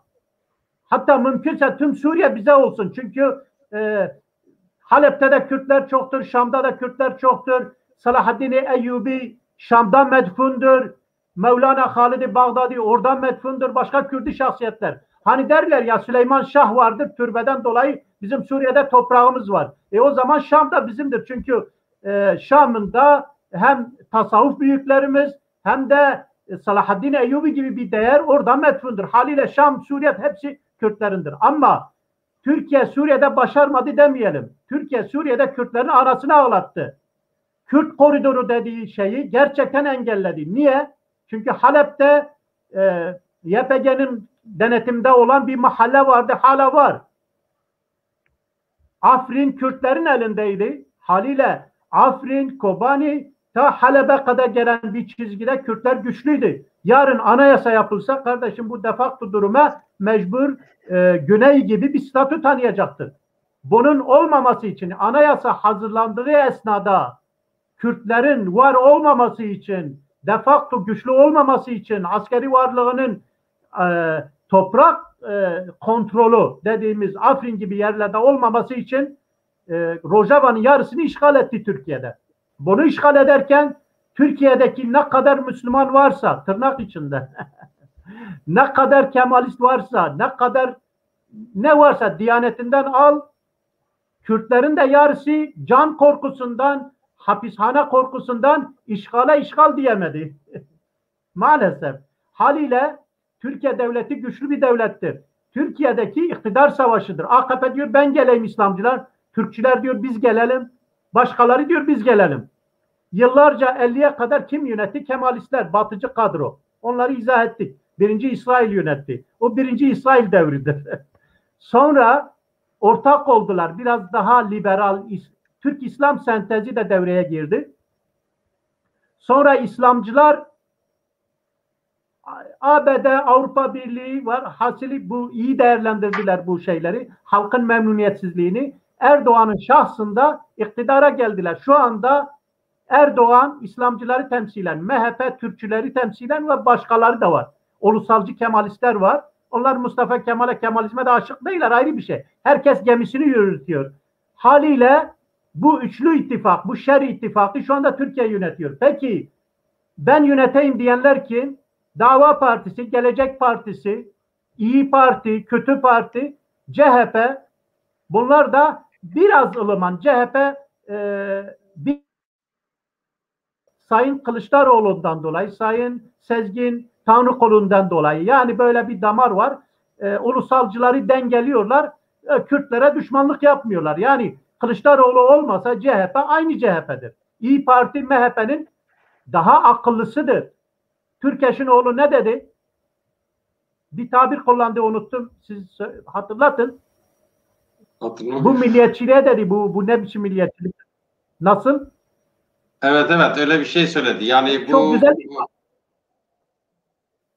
Bu böyle milliyetçilik olmaz mı dedi. Öyle bir şey söyledi. Yani demek istedi ki Hanzo Hoca milletçilik yapıyorsunuz. Hanzo Evet. Hoca olunca gidip adam dövüyorsunuz, mafyayı kullanıyorsunuz. Ayıptır. Türkiye kocaman bir ülke gerçekten. Coğrafya olarak, nüfus olarak. Bu iş akıllıca yapılır. Nasıl yapılır? Kocaman bir Diyanet Teşkilatı var. Kocaman bir Milli Eğitim Teşkilatı var. Bir kitap yazar, en ucra Kürt evine kadar hepsine çocuklarımız okumuyor. O kitap müfredatta okutulur. Yani insanları zehirlemek kolaydır. Diyanet tüm camilerde, mescitlerde insanlar, garibanlar gider camiye, orada zehirlenirler. Orada millet, vatan, Sakarya, bayrak dışında bir şey yok. Haliyle Türkiye güçsüzdür. Biz güçlüyüz. Yok devrim yapacağız. Yok bu baharda bitiririz. Bunlar külliyen yalandır. CHP de bizi kullanır. Deva Partisi de kullanır diye. Akıllı olursan oyuna gelmezsin. Oyuna gelmemek için ne yaparsın? Kardeşim, bizim şu anda yaptığımız Saadet Partisi, Deva Partisi, Cenab-ı Hak Partisi, diğeri. Sen Kürtçe eğitime ne diyorsun? Onlardan mecbur kalıyor, diyor ki ya Kürtçe eğitimi olsun, yani seçmeli ders düzeyinde demek istiyor. Yoksa tüm dersler, müfredat Kürtçe eğitime birisi he dememiştir. HDP dahi he dememiştir. Ya, programında yok. Diller diyor ya, Kürtçe desene. Ya, şimdi yani sorunlar Kürtlerde de var. Şimdi bütünlükçü düşünmeyen HDP çizgisindeki dediğimiz çizgi Rojava'yı sahipleniyor, Güney'e sahiplenmiyor. İslamcıların bir kısmı Hüdapar gibi Güney'i sahipleniyor yarım ağızla, ama Rojava'yı niye? İdeolojik nedenlerle sahiplenmiyor. Biz burada Selahattin Demirtaş'ı bir kısmı terörist görüyor Kürtlerden. Niye? Çünkü kan davası var. O kan davası da kendisi başlatmamış. PKK ve Hizbullah'tan gelen bir dava. Onu elin tersiyle itemiyor. Biz bir kısım İslamcılar, ya kardeşim bu Selahattin Demirtaş bir siyasi olarak kıskanmak çok Kürtlerde. Ben çok söyledim. Bizim parti büyüklerinin olduğu bir toplantıda Selahattin Bey de hazirun içindeydi. Ya dedim ki bu bak bizden daha genç. Bizim kadar Kürt'ü de bilmiyor lisan. Belki genel kültürü, tarih bilgisi de bizim kadar yok. Ama halk bunu seviyor. Peki aynen Erdoğan, halk bunu seviyorsa, tutuyorsa bize ne oluyor? Biz de desteklemek zorundayız. Sevsem sevmesem. Kaldı ki seviyorum. O ayrı mesele. Biz Kürtlerde böyle bir kıskançlık var. HDP kimdir diyor. Ya kardeşim HDP nasıl kimdir? HDP işte %60, 50'nin üstünde Kürtlerden oy alıyor. Diğer Kürtlerin yarısı da dağılmış. AKP'de var, şurada var. Ya MHP'de de var, İYİ Parti'de de var. Bu Kürtleri toparlamak lazım. Netice itibariyle anayasaya gelelim. Anayasaya gelelim. Evet. Şöyle diyelim. Kürtler bir blok, bir güç olmadan etkili olamazlar. Ne anayasa meselesinden ne diğer mesele. Yani tezleri kabul ettiremezler. Güçlü olmalıyız. Güçlü olmak için de peki bir parantez açıp bir şey mekan sorayım. yanlış da olsa bir arada Eksik. olmak önemlidir. Ama beraber ayrılmadan doğru mekana da gitmek lazım. Doğru çizgiye gelmek lazım. Her zaman ittifak diyoruz. Türkiye iki şekilde Kürtler bakmalı bu anayasaya. Galiba düştü Kek Sıtkı. Değil mi? Evet. Kek Sedat, duyuyor musunuz beni? Duyuyorsunuz. Duyuyorum, evet. Kek Sıtkı girdi o konuya. Yani somut soru şu. Siz dediniz ki Kürtlerin özellikle Kürtçe eğitim talebi olmalı. Şimdi Kuzey Kürdistan'da sivil örgütler, çeşitli siyasi hareketler, siyasi partiler var, dernekler var. Bunlar ne bileyim Gelecek Partisi, Deva Partisi, AK Parti, CHP'nin şeyleri var. Kürtlerden oluşmuş örgütleri var.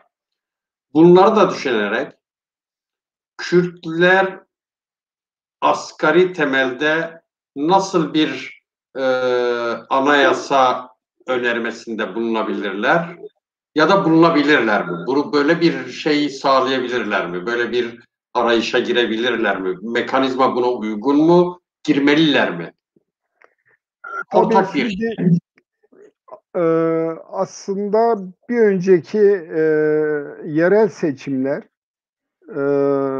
bunun bir tür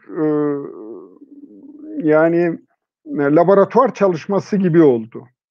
Yani gördük ki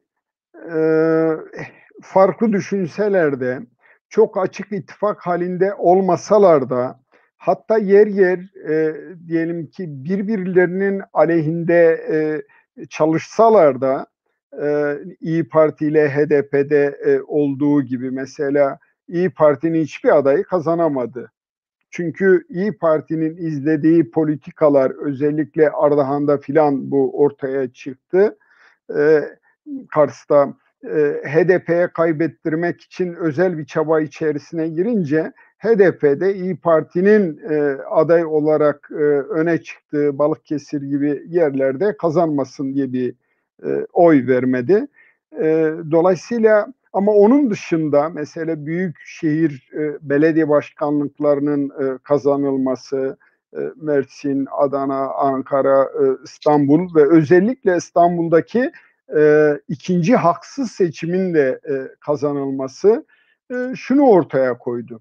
Yani muhalefet partileri farklı yerde dursalar da farklı görüşlere sahip olsalar da sistem, Cumhurbaşkanlığı sistemi ve seçim sistemi açıkça olmasa bile hayali bir hat üzerinde bir cephe oluşturmaya şart kılıyor. Dolayısıyla böyle bir cephe oluştu ve bu sonuca ulaştı. Tabii bu sonuca ulaşmasında diyelim ki CHP'nin özellikle Kılıçdaroğlu'nun izlediği aday belirlemedeki politikalar da önemliydi. Ve o seçtiği adayların hemen hepsi ipi göğüsledi. Bunu şunun için söylüyorum. Yani mevcut sistem anlatıyoruz. Bütün partiler anlatıyor şu veya bu sebeple. Yani eksik de bulsak, yanlış da bulsak, yetersiz de bulsak, bilmem Gelecek Partisi, Deva Partisi, geçmiş bagajları da olsa, çok yüklü de olsa sonuç itibariyle bu işe gerçekçi bakmalıyız. Nihayetinde her iki partinin de AK Parti'nin bağrından kopan partiler olduğunu, bağrından kopan önemli şeyler tarafını gözden kaçırmamak lazım.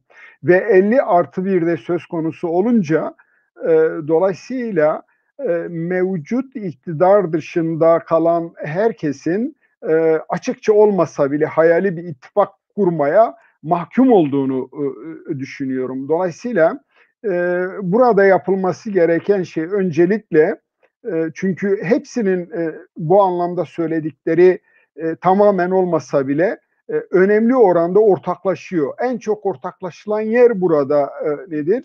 Güçlendirilmiş parlamenter rejim. Yani mevcut sistemin karşısına bir sistem talebiyle çıkılabilmesi önemli. Yani bugün artık tek bir hikaye yok. Yani şimdiye kadar ki bize anlatılan ve şimdi de anlatılmaya çalışan hikaye nedir? Cumhurbaşkanlığı sisteminin başkanlık sistemine evrileceği, bunu belki en açık bir şekilde Bahçeli söylüyor, çevrileceği bir anayasa çalışması deniyor. Ama bunun karşısına muhalefet partileri nasıl çıkabilir genel olarak? Güçlendirilmiş parlamenter rejimle çıkabilir. Çünkü burada bu mevcut sistem için denge denetlemeyi sağlayacak unsurların bırakın hani yerleşmesini tamamen ortadan kaldırılmasına yol açan bir sonuç da doğabilir. Yani çok açık burada da söyleyelim. Hani bu değişim olumlu yönde olmazsa Türkiye'nin otoriterleşmesi çok daha yoğun bir şekilde ortaya çıkabilir. Bu çok uzak böyle imkansız bir gelecek de değil, olasılık da değil. Dolayısıyla bunu da bir yere kaydetmekte yarar var. Bu konu Putinleşme bazen, gibi mi? Efendim? Putinleşme gibi mi? Yani Benzeri, evet, Putinleşme gibi. Yani Mesela Amerika diyelim ki bunu taşımadı ve şimdi sonuç alınır ya da alınmaz Trump'ın yargılanmasına yol açan bir noktaya geldi. Pek çoğu işte tutuklandı, hakkında davalar açılıyor filan da ama Putin bunu başardı. Dolayısıyla böyle biraz bir kavşaktayız diyebiliriz. Bu Ama ben anlamda size özel olarak şunu sordum aslında yani. Kuzey geniş aldım Kürdistan'da biliyorum. Geniş Kürt aldım biliyorum. hareketi, Kürt Hı siyasal hı. sivil örgütleri ortak bir anayasa önermesi oluşturabilirler mi?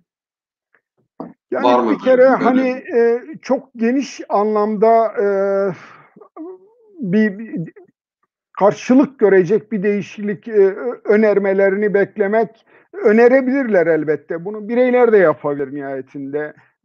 Diyelim ki baro da yapabilir ya da bir STK da yapabilir ya da STK'lar kendi aralarında bir araya gelip bunun çalışmalarını pekala yapabilirler. Aslında yapmalılar da.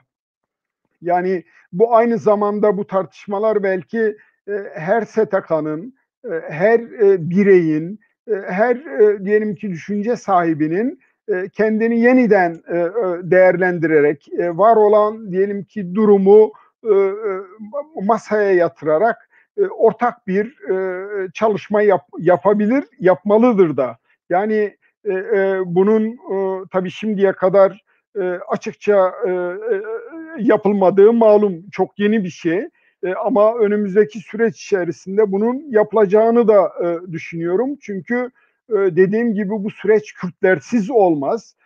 Ve bu konuda şimdiye kadarki deneyimleri, birikimleri, mücadeleleri bunu da şart kılıyor deyim yerindeyse. Ancak ne kadar karşılık bulur? Dediğim gibi geçmişte bu çalışmanın parçası olmak sebebiyle hakkında işte soruşturmalar, davalar gırla açıldığını biliyoruz, mahkumiyetlerin çıktığını biliyoruz. Ama buna rağmen bence bu programınız da belki böylesine bir kıvılcımın yakılmasına sebep olacaktır.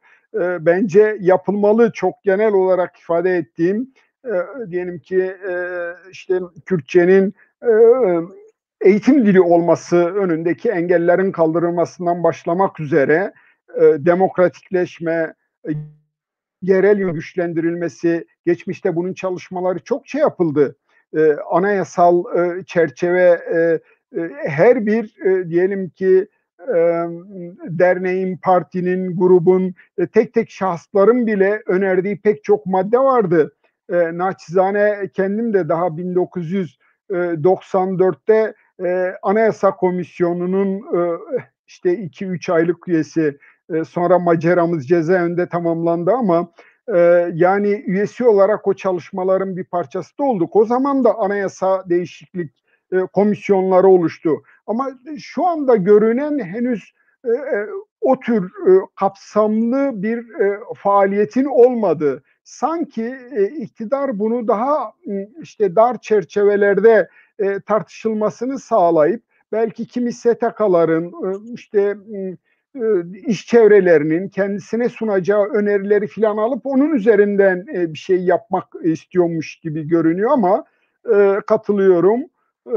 Kürtler STK'larıyla, iş insanlarıyla, kadın örgütleriyle, gençlik örgütleriyle, hukukçu çevreleriyle oturup etraflıca tartışarak ortaya çok da geniş olmayan ancak temel değişimlerin neler olması gerektiği konusunda ortak görüş oluşturmalılar. Teşekkür ederim. Kek Sıtkı, siz zaten aslında bu konuya başlamıştınız düşmeden önce. Yani Kürtler bu konuda Evet, ne yapmalılar? evet. Soru şu, Kürt örgütleri, siyasal örgütler, sivil toplum örgütleri, Evet.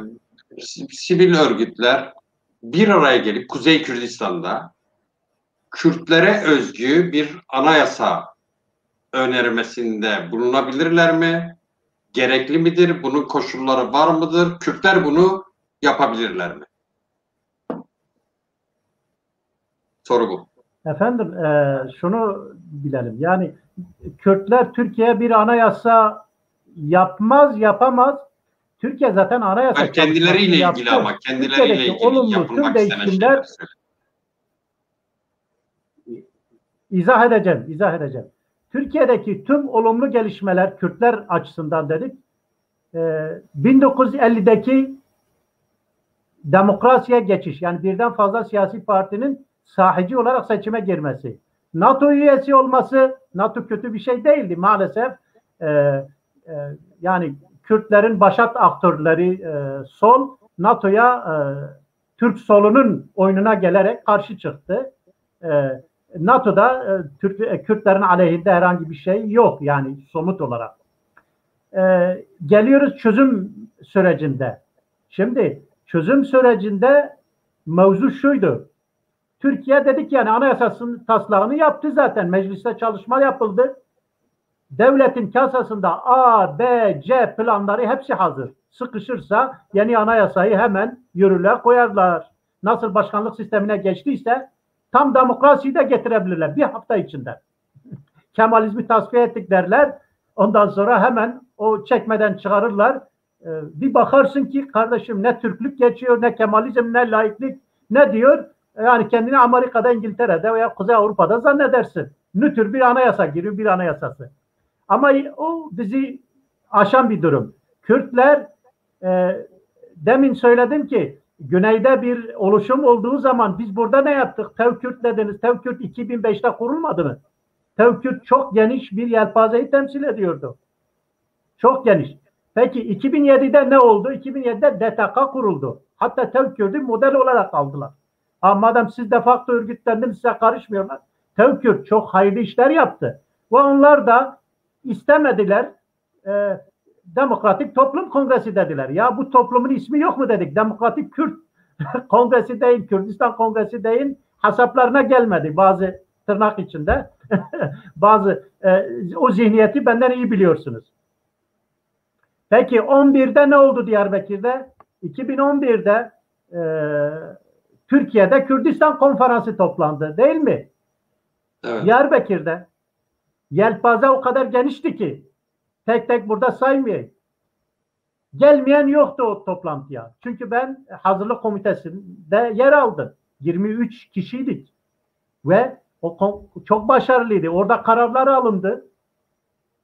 Ya biz dedik ki ey falan kesler siz ateşkes yapacaksınız biliyorum bir iki hafta sonra. O şerefi bize verin ya. Biz çağrı yapalım. Yok biz yapmayız. Ve yaptılar. Başkasının değil. Neyse. Önemli değil. Sonra 2002'de dedik kardeşim tamam biz bir daimi bir sekreterya oluşturalım. Bu Kürtler kolektif siyaset yapacaktı. Kolektif olarak Ankara karşısına çıkacaktık. Ondan sonra Avrupa dünya platformlarına karşı Kürtler bir bütün olarak talepler bakımından çok renkli, çok sesli yapı olarak yani müşterek bir diplomasi heyeti. Ortak akıl toplantısı yaptık Diyarbakır'da. 50 kişi vardı. 50 kişi vardı. Hemen hemen tüm eğilimler vardı. Oradan çıkıp Sümer Park'ta bir basın açıklaması yaptık. 7 kurum adına. Tevkürt'tür işte. Hep Salahaddin Bey de gelmişti. 4 tane talepte bulunduk Türkiye'de. O talepler müktesebat diyoruz. Yani yeniden hafızamız olmaz. Kürtlerin en büyük eksiği hafıza. O bizim kazanımdır. Onlar geçerlidir. Onlar bir yere gitmedi o talepler. Kendi kendini idare etme. Ucu açıktır, esnektir. Tamam. Kürtçe'ye resmi statü. Kürt diliyle eğitim. Ondan sonra örgütlenme özgürlüğü. Yani ne demek örgütlenme özgürlüğü? Kürdistan ismiyle parti kurulabilsin, vakıf kurulabilsin, dernek kurulabilsin. Kürtler kendi milli kurumlarını kendi asli hüviyetiyle inşa edebilsinler. Bunun ötesinde herhangi bir şey yok zaten. Hepsi yani bu başlıklar altında, bu 4 başlık altında hepsi var. Bugün de iki şekilde talepte bulunan. Kardeşim bizim taleplerimiz bunlardır. Bunu bir şekilde karşılayan bir anayasa istiyoruz. Eğer dünya ölçeğinde uluslararası tabi ilahi hukuk çerçevesinde bir anayasa, insanca bir anayasa yapsanız başımızın üstüne, yapmasanız da isterse diktatörlük olsun. Bizim bu taleplerimizi verin. Allah yani nasıl yapacaksa yapsın sizi. Biz gelip CHP'yi kurtar. CHP diyor ki ya beni kurtar bu İslamcılardan. Biz kardeşiz. Nereden? Ya sen de solcusun ya. Eyvallah diyoruz. Ya bu dinciler, bu MHP, AKP faşizmi devrilmeden diyoruz olmaz. Bir oyuna geliyoruz bir. İslamcılar diyor ki ya bize yardım edin bu dinsiz Kemalistleri devirelim. Yardım ettik, iktidara getirdik. Kimse ya kardeşim tamam devirelim de benimkini biraz takside bağla, peşinatı da alayım. Bana bir şeyler ver. Çözüm sürecinde Amerika'nın baskısıyla Avrupa Birliği'nde biraz da şeyiyle ne oldu? Televizyon açtılar, iyi oldu. Hala destekliyoruz, birileri dünya destek. Kardeşim bana Türkçe küfredeceğine Kürtçe etsin, hiç sorun değil. Kürdoloji açıldı. Seçmeli ders hakkı verdiler ki fiilen onu mecburi ders haline getirebilirdik. Bizim Kürtler, isim vereyim, HDP, Eğitim Sen karşı çıktı. Çocukların seçmeli dersi tercih etmesine bloke ettiler, bırakmadılar. O gün eğer 5 milyon Kürt, 5 milyon öğrenci, 2 milyon öğrenci, 1 milyon tercih etmiş olsaydı, binlerce öğretmen tayin etmiş olsaydı, ok yaydan çıkmıştı şimdi. O Kürtçe öğrenen gençler, romancı, sanatçı, ne bileyim, araştırmacı, tarihçi, her türlü evsafta yetişen yüzlerce insanımız olurdu ki bu kıt kanat Kürdoloji bölümlerinde dahi yetişenlerin takdir etmemiz lazım. İnsanlar seferber oldu. Kürtçe için, tarihiyle barışmak için. Ben bu aciz halimle işte beraber arkadaşlarla Zazaki gazete çıkardık, dergi çıkardık, yayın evi kurduk, internet siteleri kurduk. Hala o sermayeden yiyoruz. Arşiv oluştu, hafıza yenilendi ve bu hafızayı yok etmek için internet sitelerini devlet kapatıyor. Benim mesela Haber Diyarbakır'daki arşiv yani altın değerindedir ama bir şeyini bulup işte bölücüdür diye kapattılar. Nedir? Birisi arama yaparken o makalelere, o yazılara, o fotoğraflara şeye ulaşmasın diye. Biz şumullü düşünmezsek hiçbir şey başaramayız. Onun için Sedat Bey'in dediği gibi yani bu yayınlar da önemli. Kendimizi bir şekilde var etmeliyiz. Onun için hiç susmadık. Bu Hendek sonrası, 15 Temmuz sonrası herkes silmişti. Israrla Kürt dedik, Kürdistan dedik. Kürdistan'ın sembolü olan ey rakibi paylaştık hesaplarımızda, bayrağı paylaştık. Niye? Aklımızda zorumuz mu var? İnkıtaya uğrarsa bir daha Kürt diyemezsin. Direniyorsun, cevap da veriyorsun, yargılanıyorsun da, ceza da alıyorsun. Ama başka bir şey söyleyeyim. Milli semboller üzerinden Kürdistan mefhumu, Kürdistan bayrağı, ey rakip üzerinden yani milli semboller üzerine yürümeyen bir şeyde etkili olabilmen mümkün değildir. Motivasyon bir yere kadar olur. Misal ben Rojava'yı mesela takip ediyorum ve komisyonda da yer aldım. Rojava ve Suriye Kürtlerini destekleme komitesi diyelim. Biraz askeri gibi bir şey oldu. Bunu diplomasi yaptık. İşte Ankara'da hükümetle de görüştük. Kürtlerle de başkalarıyla da. Oradaki ricamız şuydu. Kardeşim sen işit gericilerle savaşıyorum. İyidir de bunu milli bir kazanıma dönüştürmen için Kürdistan bayrağı lazım sana. Sana milli marş lazım. Sana Kürdistan kelimesi lazım. Rojava'yı o anlamda kullanıyor. Rojava Kürdistan. Kürdistan'ın güneybatısı, batısı. Onu da vazgeçtiler Suriye. Kuzey Suriye dediler. Şimdi azmi bozacağım fakat burada şey olur. Yani izleyiciler var. Özellikle bayan kardeşlerimiz alınır. Yani Kuzey Suriye nedir? Kuzey Irak nedir? Anlatabiliyor muyum? Bunu Kürt yapıyor. Kürt. Bir şey daha söyleyeyim. Tamam. Amerika baskı yaptı. Yani Türkiye'yi kızdırma dedi. Sen oraya Kuzey Suriye dedi. Ben kabul ediyorum. Belki de olumlu da buluyorum. Medyamıza ne oluyor? Onlara bağlı medya mecbur mudur? Bir gazete, bir internet site buna Kuzey Suriye demek. Onun için oyunun farkında olmaz. Kardeşim tamam sen resmi söyle. Ben diyelim siyasi partinin başkanıyım her şey diyemem. Ama benim düşünürüm. Yani o resmi benim söylemimi, tezimi o yanlış şeyi tekrarlamak zorunda mıdır? Değildir. Burada bir inlik var. O inliğin farkına varmalıyız. Onun için bazı kriterler var. Kim ki Kerkük'ü sahipleniyor, Afrin'i sahiplenmiyorsa milli değildir o anlamda. Kim ki Afrin'i sahipleniyor, Kerkük sahip. Tam tersi de doğrudur. Kim ki PKK üzerinden, KDP üzerinden, YPG üzerinden Kürdistan meselesini okuyorsa yanlıştır. Sen milliysen bunlar geçici şeylerdir. Türkiye'deki niye biz bu duruma düştük? Çünkü ya açık söyleyelim, ayıbı yok bu işin. Yine HDP'ye oyumuzu verelim. Vereceğim söz, oyumu da vereceğim. Sen PKK'ya dayandın. Sessiz kaldın, korktun. Demedin şiddetle siyaset beraber gitmez. PKK bizi hendeklere gömdü, bunu da kabul et. Dedik gömüleceğiz, yapmayın etmeyin. Bugünkü PKK askeri olarak yenildi. İnsan yenilebilir mi? Yeniliyor. Devletler yeniliyor. Şey yapıyor. Mesela herkes yenildi. Japonya yenildi. Kocaman bir ülkeydi. Birinci Dünya Savaşı. İkinci Dünya Savaşı'nda yenildi. Türkiye daha o seviyeye gelmedi. Yani o zaman 3 tane uçak şeyi vardı. Ne diyorsunuz? Yani deniz üzerinden çok güçlü bir de. Almanya yenildi. Uçak gemisi vardı Japonya'nın. Bak bugün daha yok. Türkiye'nin yok. Haliyle Kürtler PKK'nın şahsında yenilmiştir. Yani Kürtler hep PKK'li değil ama devlet Kürtlerin madem ki siz HDP en büyük parti odur. Yarısından alıyor, yarısı da dağınık. Ondan sonra bu da sırtını PKK'yi yendim. Ok oldu diyor. Ondan sonra erkek sen gel kavga da edelim. O haçlı. Tüm kadroları da içeriye attı mı? Attı.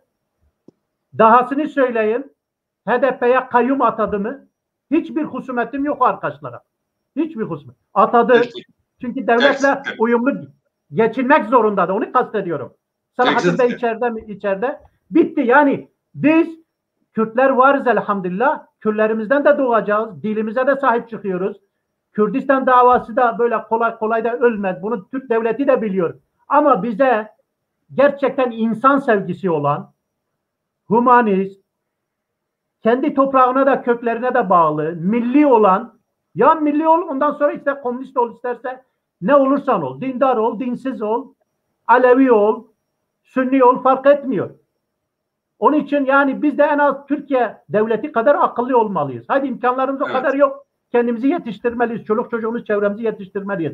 İşin özü budur. Biz yeniden toparlanacağız. Hiçbir yani partiye husumet etmeyeceğiz. Dedim ya gidip yine de en büyük parti madem ki Kürtler orada kömelenmiş oyumu HDP'ye vereceğim. Ama uyarı görevimi de yapacağım. Burada gel başka da git orada ben Halkların Partisiyim. Burada gel 10 defa dedi biz Kürt Partisi değiliz ya. Bunu genel başkan düzeyinde söylediler ya. Anlatabiliyor muyum? Neyse. Bağlayayım. Ben. Sorumuzun özü şuydu. Kürtler yani anayasa değişiklikleri için bir araya gelip Kuzey Kürdistan'daki Kürtler. Söyledim geldik taleplerimiz vardır. Anladım. Yani her örgütün güncel şeyleri var. Bir tanesi de kabul edecek. Evet. Yani o talepleri şimdi diyelim ki sivil örgütler şeyler bir araya gelip bir öneri haline getirebilirler diyorsun. Onu eğer taktik olarak desek ya zamanı değildir, o konjonktür yoktur. Tek talep Kürtçe ana dilde eğitim bir. İkincisi cezaevlerindeki bizim esir alınan Selahattin Demirtaş başta tüm kadroların ve başkalarının da başka masumlar da var. Kürt olmayanlar da var. Zindanların boşalmasını istiyoruz. Genel af mı yaparsın, formül mü bulursun? Yani çünkü haksız yere kriterler işletilerek onlar terörist adedilerek içeri atıldılar. Yani cezaevlerini boşalt çünkü bu insani bir durumdur. Çok acildir. Kalıcı kazanım ise ana dilde eğitim. Diğerleri ben yapamam beni aşar. Bu ikisi şu anda yeterlidir. Evet. Avrupa yerel yönetimler şartı belki. Türkiye imzalamıyor galiba. Çekincesi var o konuda. Çok şey var yani bugün acilse yani ana dilde eğitimi alsak hepsini alırız. Tamam peki. Yani Kürtçe kaybolmazsa eğitimli kadromuz olursa tamam. Yani bakalım soru var mı seyirciden? Rejiye soralım ya da önce size sorayım. Ya şurayı eksik bıraktın. Aslında şunu da sorsaydın iyi olurdu ama sen sormadın. Biz cevaplayalım dediğiniz bir şey var mı Keksedat? Ekleyeceğin bir şey? Aslında genel çerçeve ortaya kondu. Yani böyle özel sorularla belki açılabilir. Yoksa biraz kendimizi tekrar etmiş olacağız. Teşekkür ederim. Bence izah ettik. Kek Sıtkı, yani şunu da söyleseydin, sorsaydın iyi olurdu. Ben ona cevap vermek isterdim ama sen sormadın. Ben gene de şunu cevaplayacağım. Yok öyle değil. Yok. Peki. Bazen Sedat Bey de meslektaşımdır. Şunu söyleyeyim, bu cümleyi söyleyeyim biraz latife olsun. Bazen Peki. hakimler soruyor, diyor ki çelişki giderilemedi diyor. Ben de diyorum ki Sayın Başkanım zaten hayat çelişkidir. Yani bizim çelişkiyi gidermemiz nihai olarak mümkün değildir. Peki. Peki bakalım. Şimdi bakalım soru var mı? Reji çok soru var diyor. Reji çok soru var diyor. Sedat Bey, Türkiye'nin temel paradoksu Kürt sorunu ve statüko ısrarı değil mi? Olamaz mı anlamında soruyor. Yani statüko ısrarı olmamalı mı? Sorunun aslında cevap kendi içinde tabii. Yani bir paradoks var ve Türkiye bu statükoda ısrar ediyor. Yani e, asıl tabii paradoks şurada. Erdoğan, AKP'nin kendisi bu statükoyu değiştirmek adına yola çıktığını, bu konuda adımlar attığını söyleyerek iktidara gelmiş olan bir parti ve ondan sonra bu değişimi en yüksek düzeye çıkarmak için de sistem değişikliği önermiş ve bu sistem değişikliğiyle birlikte de aslında statükoya daha çok gömülmüş bir hareket, bir ideoloji, bir parti ve aslında bu açıdan bakınca da kimi yani konuya kafa yoran kanaat önderleri ya da siyasal bilimcilerin söylediği gibi maalesef yani buradaki yanlışlık sadece iktidara yönelmiş olmak nedeniyle de bu paradoks kendini tüketen bir noktaya doğru geldi. Yani sadece iktidar isterseniz bunun bedelini ödemezseniz, çünkü demokrasi bir bedeller rejimi. Yani şeyi hatırlayalım, De Gaulle Cezayir Savaşı'nı bitirdiğinde bu konuda Fransa adına adım attığında iktidarın gidebileceğini hesapladı ve iktidarı kaybetti. Ama bir büyük meseleyi çözdü.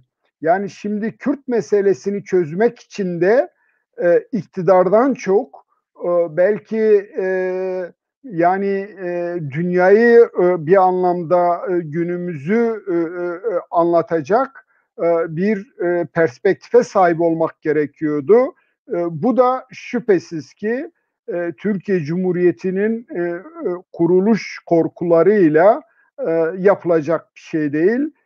Maalesef bugün pek çok çizgisi itibariyle 30'ların havası estiriliyor. Peki, teşekkür ederim. Üstadım, sorular çokmuş. Bundan sonraki sorulara böyle biraz daha Mehmet Celal Baykar'a sormuş. Bu yorumların sonucu olarak Adalet Bakanlığı'nın özellikle ilk TBMM'de 1921 Anayasası'nı referans göstermesine ne demeli? Kek Sıtkı. Yani dediğim gibi biz illahim işte ne güzel yani bize ne var onu demeliyiz. Yani tam o anayasayı getirmezler. Yani tekzip Değil mi? ediyorum, O böyle biraz bir şey yapmazlar. Evet. Yok getirsinler o zaman, mesela Türklük yok orada. Türklük yok.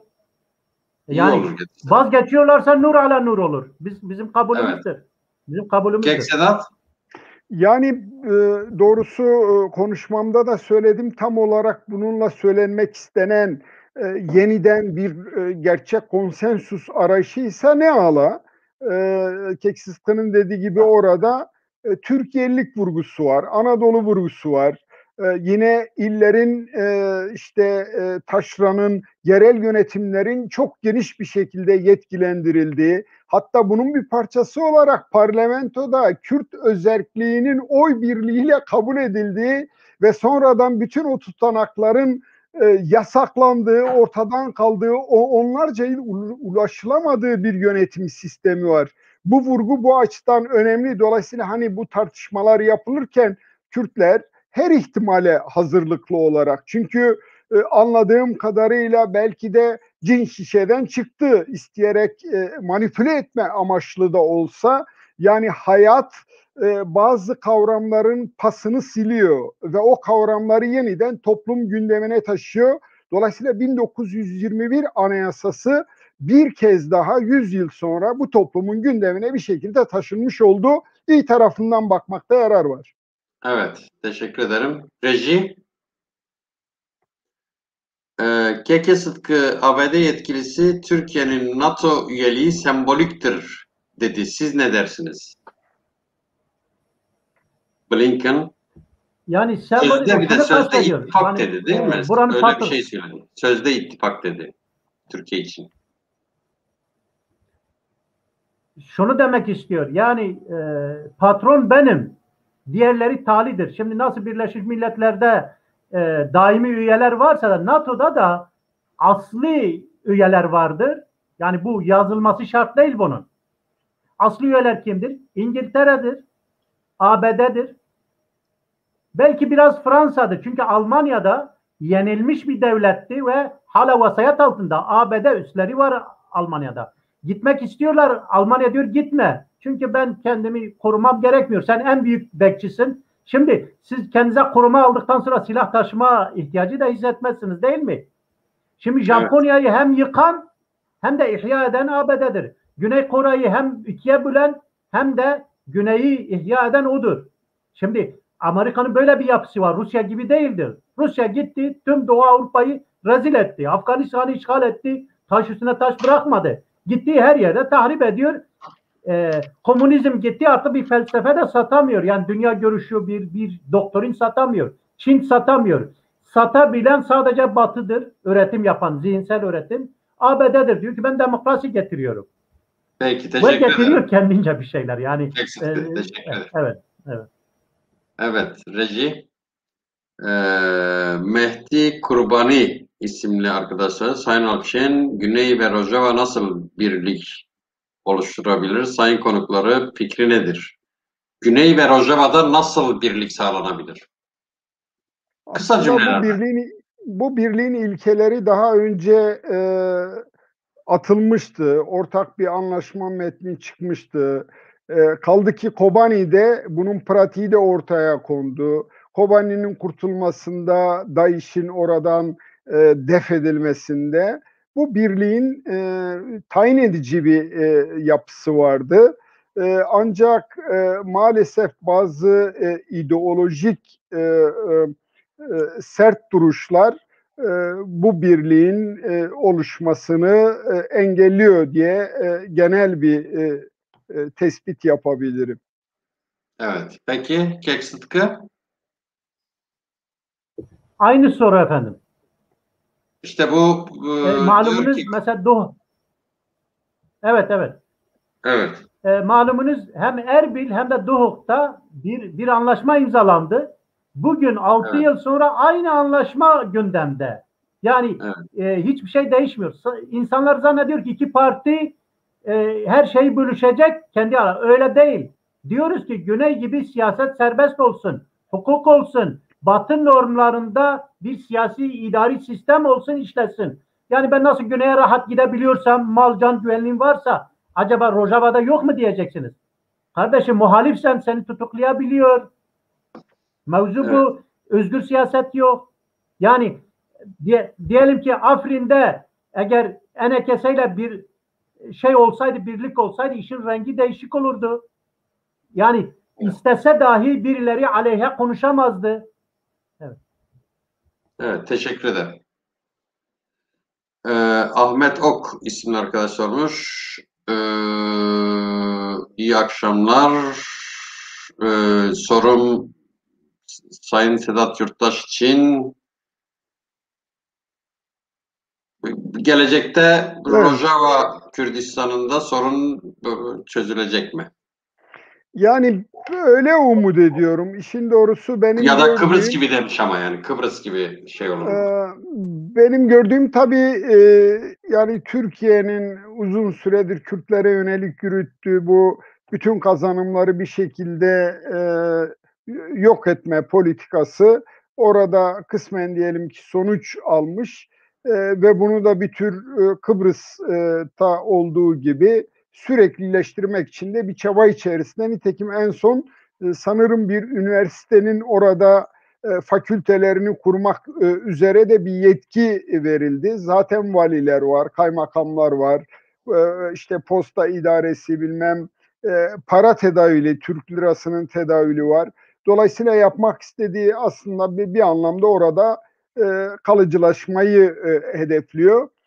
Ancak uluslararası siyasetin bu konuda izleyeceği ve Kürtlerin uluslararası siyasetle Rojava'yı diyelim ki yönetenlerin izleyeceği siyaset bu, asıl sonucu tayin edecek. Bu doğrusu doğrudan işte politikadır, yaratıcı politikadır. Kim politikalarını orada diyelim ki uluslararası düzeyde kabul ettirirse sonuç alacak gibi görünüyor. Mevcut koşullarda Türkiye'nin her istediğini yapabileceği bir Rojava, bir Suriye olmadığı kanaatindeyim. Evet, teşekkür ederim. Reji? Sedat Bey, siz Türkiye'de Kürt sorunu kavramını kullanıyorsunuz. Sorun Kürt ve Kürdistan sorunudur. Yani bir ülke ve millet sorunudur. Yani sorun sizin tarif ettiğiniz gibi değildir. Devam etmiş. Böyle öyle de yorumlanabilir.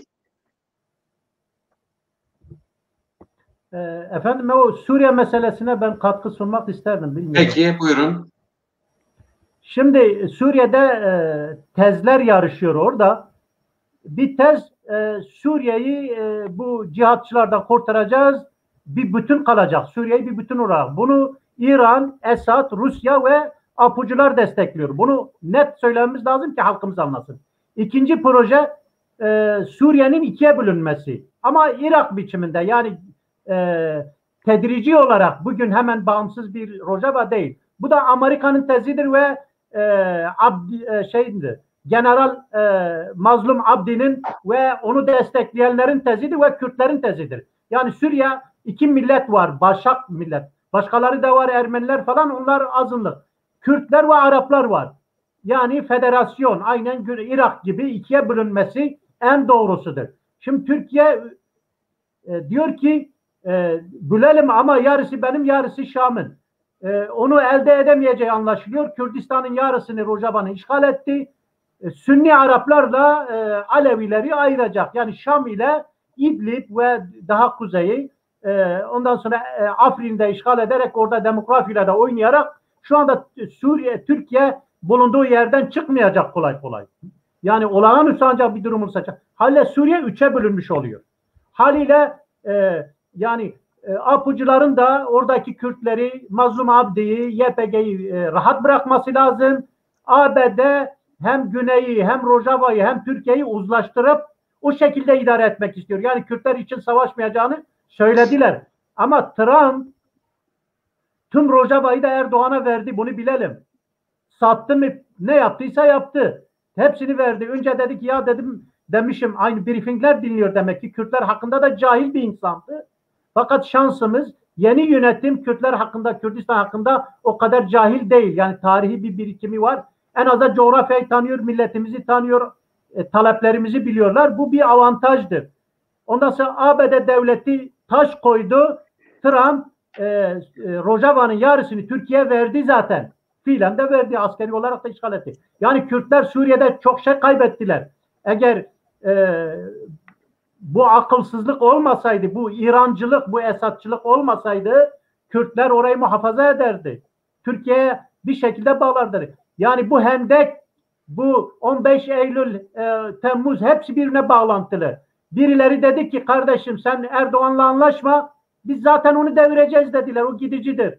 Fethullahçılara da dedi, AP'culara da dedi. Birisi hendek kazdı, birisi de bir sene sonra darbe yapmaya çalıştı. Haliyle bunu Kürtler, kabakta Kürtlerin başına patladı. Kısacası. Evet, teşekkür ederim. Dara Ersönmez sormuş. İşgalci toplumdaki birey devlet bağlamına göre uyarlanmıştır. Çünkü insanlar devletin etkisi altındayken bu insanlar kendilerini hiçbir zaman kişisel olmayan yaratımlardan kurtaramazlar. Kimliklerini ve milliyetlerini asla ilerletemezler. Bu da HDP için geçerli midir? Ya tabii son iki soru da aslında özü itibariyle benzer. Yani şüphesiz bazıları çok köktenci bir bakış tarzına, çözüm perspektifine sahip olarak soru soruyor ve tanımlamalar yapıyor, çerçeveler çiziyor. Ama ben kendi adıma bu toplumda yaşayan bir birey olarak bir mümkün olan çözümün üretilmesi gerektiğine inanıyorum. Yani sadece genel böyle köktenci çözümler tarif edip gerçekleşmesi imkansız hedeflere işaret etmek yerine benim kişisel tercihim bu. Bu da çok açık. Yani demokratik mücadele içerisinde yer alan siyasi partilerin de böyle bir kaygılarının olması gerektiğine inanıyorum. Sanırım ama bunun dışında diyelim ki çok ileri tanımlamalar, çerçeve koyanlar var. Fikir olarak fikirlerine saygı duymakla birlikte gerçekleşebilir görmüyorum. Teşekkür ederim. Siz bu konuda bir şey Evet. okudunuz mu soruyu? Çok önemli bir konu. Yani temel sorun şudur. HDP ve başkalarının da sorunu şu. Bir şiddet sorunu var, tırnak içinde terör, bir de bölücülük sorunu var. Biz Kürtler bölücülüğü, yani bölücü olmadığımızı ispatlamak için 10 tane takla atıyoruz. HDP de öyle. Ya bölücü değilim, tüm halkları seviyorum, Türkiye diyorum falan. Halbuki bölücülük dünyada kabul gören bir şey. Avrupalılar buna sempatiyle bakar. Amerika sempatiyle bakar. Türkiye'de de bölücü olsan alacağın ceza 1 yıldır, 3 yıldır. Bölücü örgütler öyle alır. Yani silah yoksa, bölücülük istiyorsan, illegalsan öyle. Ama şiddete bulaştın mı ömür boyu alıyorsun. Her eylem için ayrı ayrı ceza alıyorsun. Yani en zor şeye kendini kurumuyor, yalıtım sağlamıyor, risksiz olması gereken. Yani kısaca Kürt partileri HDP'de dahil bölücü olmalı, şiddetten uzak durmalı. Sıfır şiddet ama bölücülük hakkımızdan asla taviz vermemeliyiz. Bir taraftan da biz birleştiriciyiz aslında. Yani bizi bölmüşler, biz onu birleştirmeye çalışıyoruz. Ya bölücülük bir haktır ha, ilahi bir haktır, uluslararası bir haktır. Bölücülük masumane bir şeydir.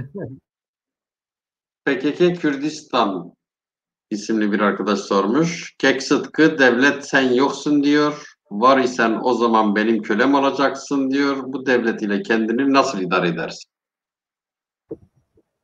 Efendim mesela öyle Sedat Bey çok deneyimli bir siyasetçi olduğu için benim dediklerimde biraz da polemik vardır. İnkar etmiyorum.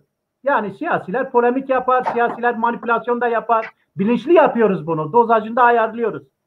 Kürtlük diliyle, kültürüyle, aidiyet hissiyle var olmaya devam eder. Devlet beni tanımasa ne yap? Ben de onu tanımıyorum. Anayasını meşru görmüyorum, anayasasını. Bunu mahkemede söylüyoruz, televizyonlarda söylüyoruz, gizlide söylemiyoruz, yazılarında söylüyoruz. Türkiye Cumhuriyeti Devleti bizim açımızdan meşru değildir çünkü bize danışmalar kurulmamış. Anayasasını meşru görmüyor. Daha ne diyeyim? Bundan ötesi var mı? O da beni tanımıyor. Tanımasın ama dünya beni tanıyor.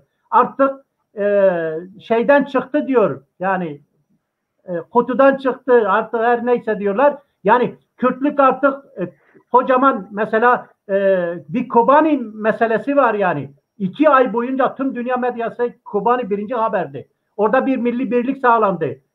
2017'de bir 25 Eylül'de bir referandum oldu. Tüm dünya bunu konuştu. Eskiden dört Suriye, Irak, Türkiye ve İran beraber Kürdistan'ı boğuyordu. İki devlet şu anda devre dışı İran'la Türkiye kalmış. Eğer bu iki devlet olmasaydı Kerkük elden gitmezdi. Afrin gitmezdi. Yani bir de kader vardır. Yani artık eskisi gibi değildir. Şu anda Erbil'de tüm büyük devletlerin resmi misyonları var. Hepsi tanıyorlar. HDP'yi de tanıyor. Selahattin Demirtaş'ı da tanıyor. Ama HDP ısrarla Türkiye aleyhinde iş yapmamayı kendine, yani bir iman meselesini biliyor. Kardeşim, Türkiye kutsal mıdır? Kutsal değildir. Türkiye ne kadar hürmet ederse o kadar hürmet ederim. Anlatabiliyor muyum? Beni tanımayanı ben de tanımam. Bu bir zarar getirmez. Bunun formülasyonu var. Bu şekilde söylemek de zorunda değildir. Kardeşim, ben uluslararası hukuku, ilahi hukuku tanıyorum. Senin anayasan evrensel hukuka uygunsa başım üstüne, değilse ahim kararları var. Şekil şartlarını varlığı bir düzenlemeyi, kanun hüviyeti kazandırmaz. Sen ne kadar ben avukatım der, kimliğin çıkar, var mı? Yok.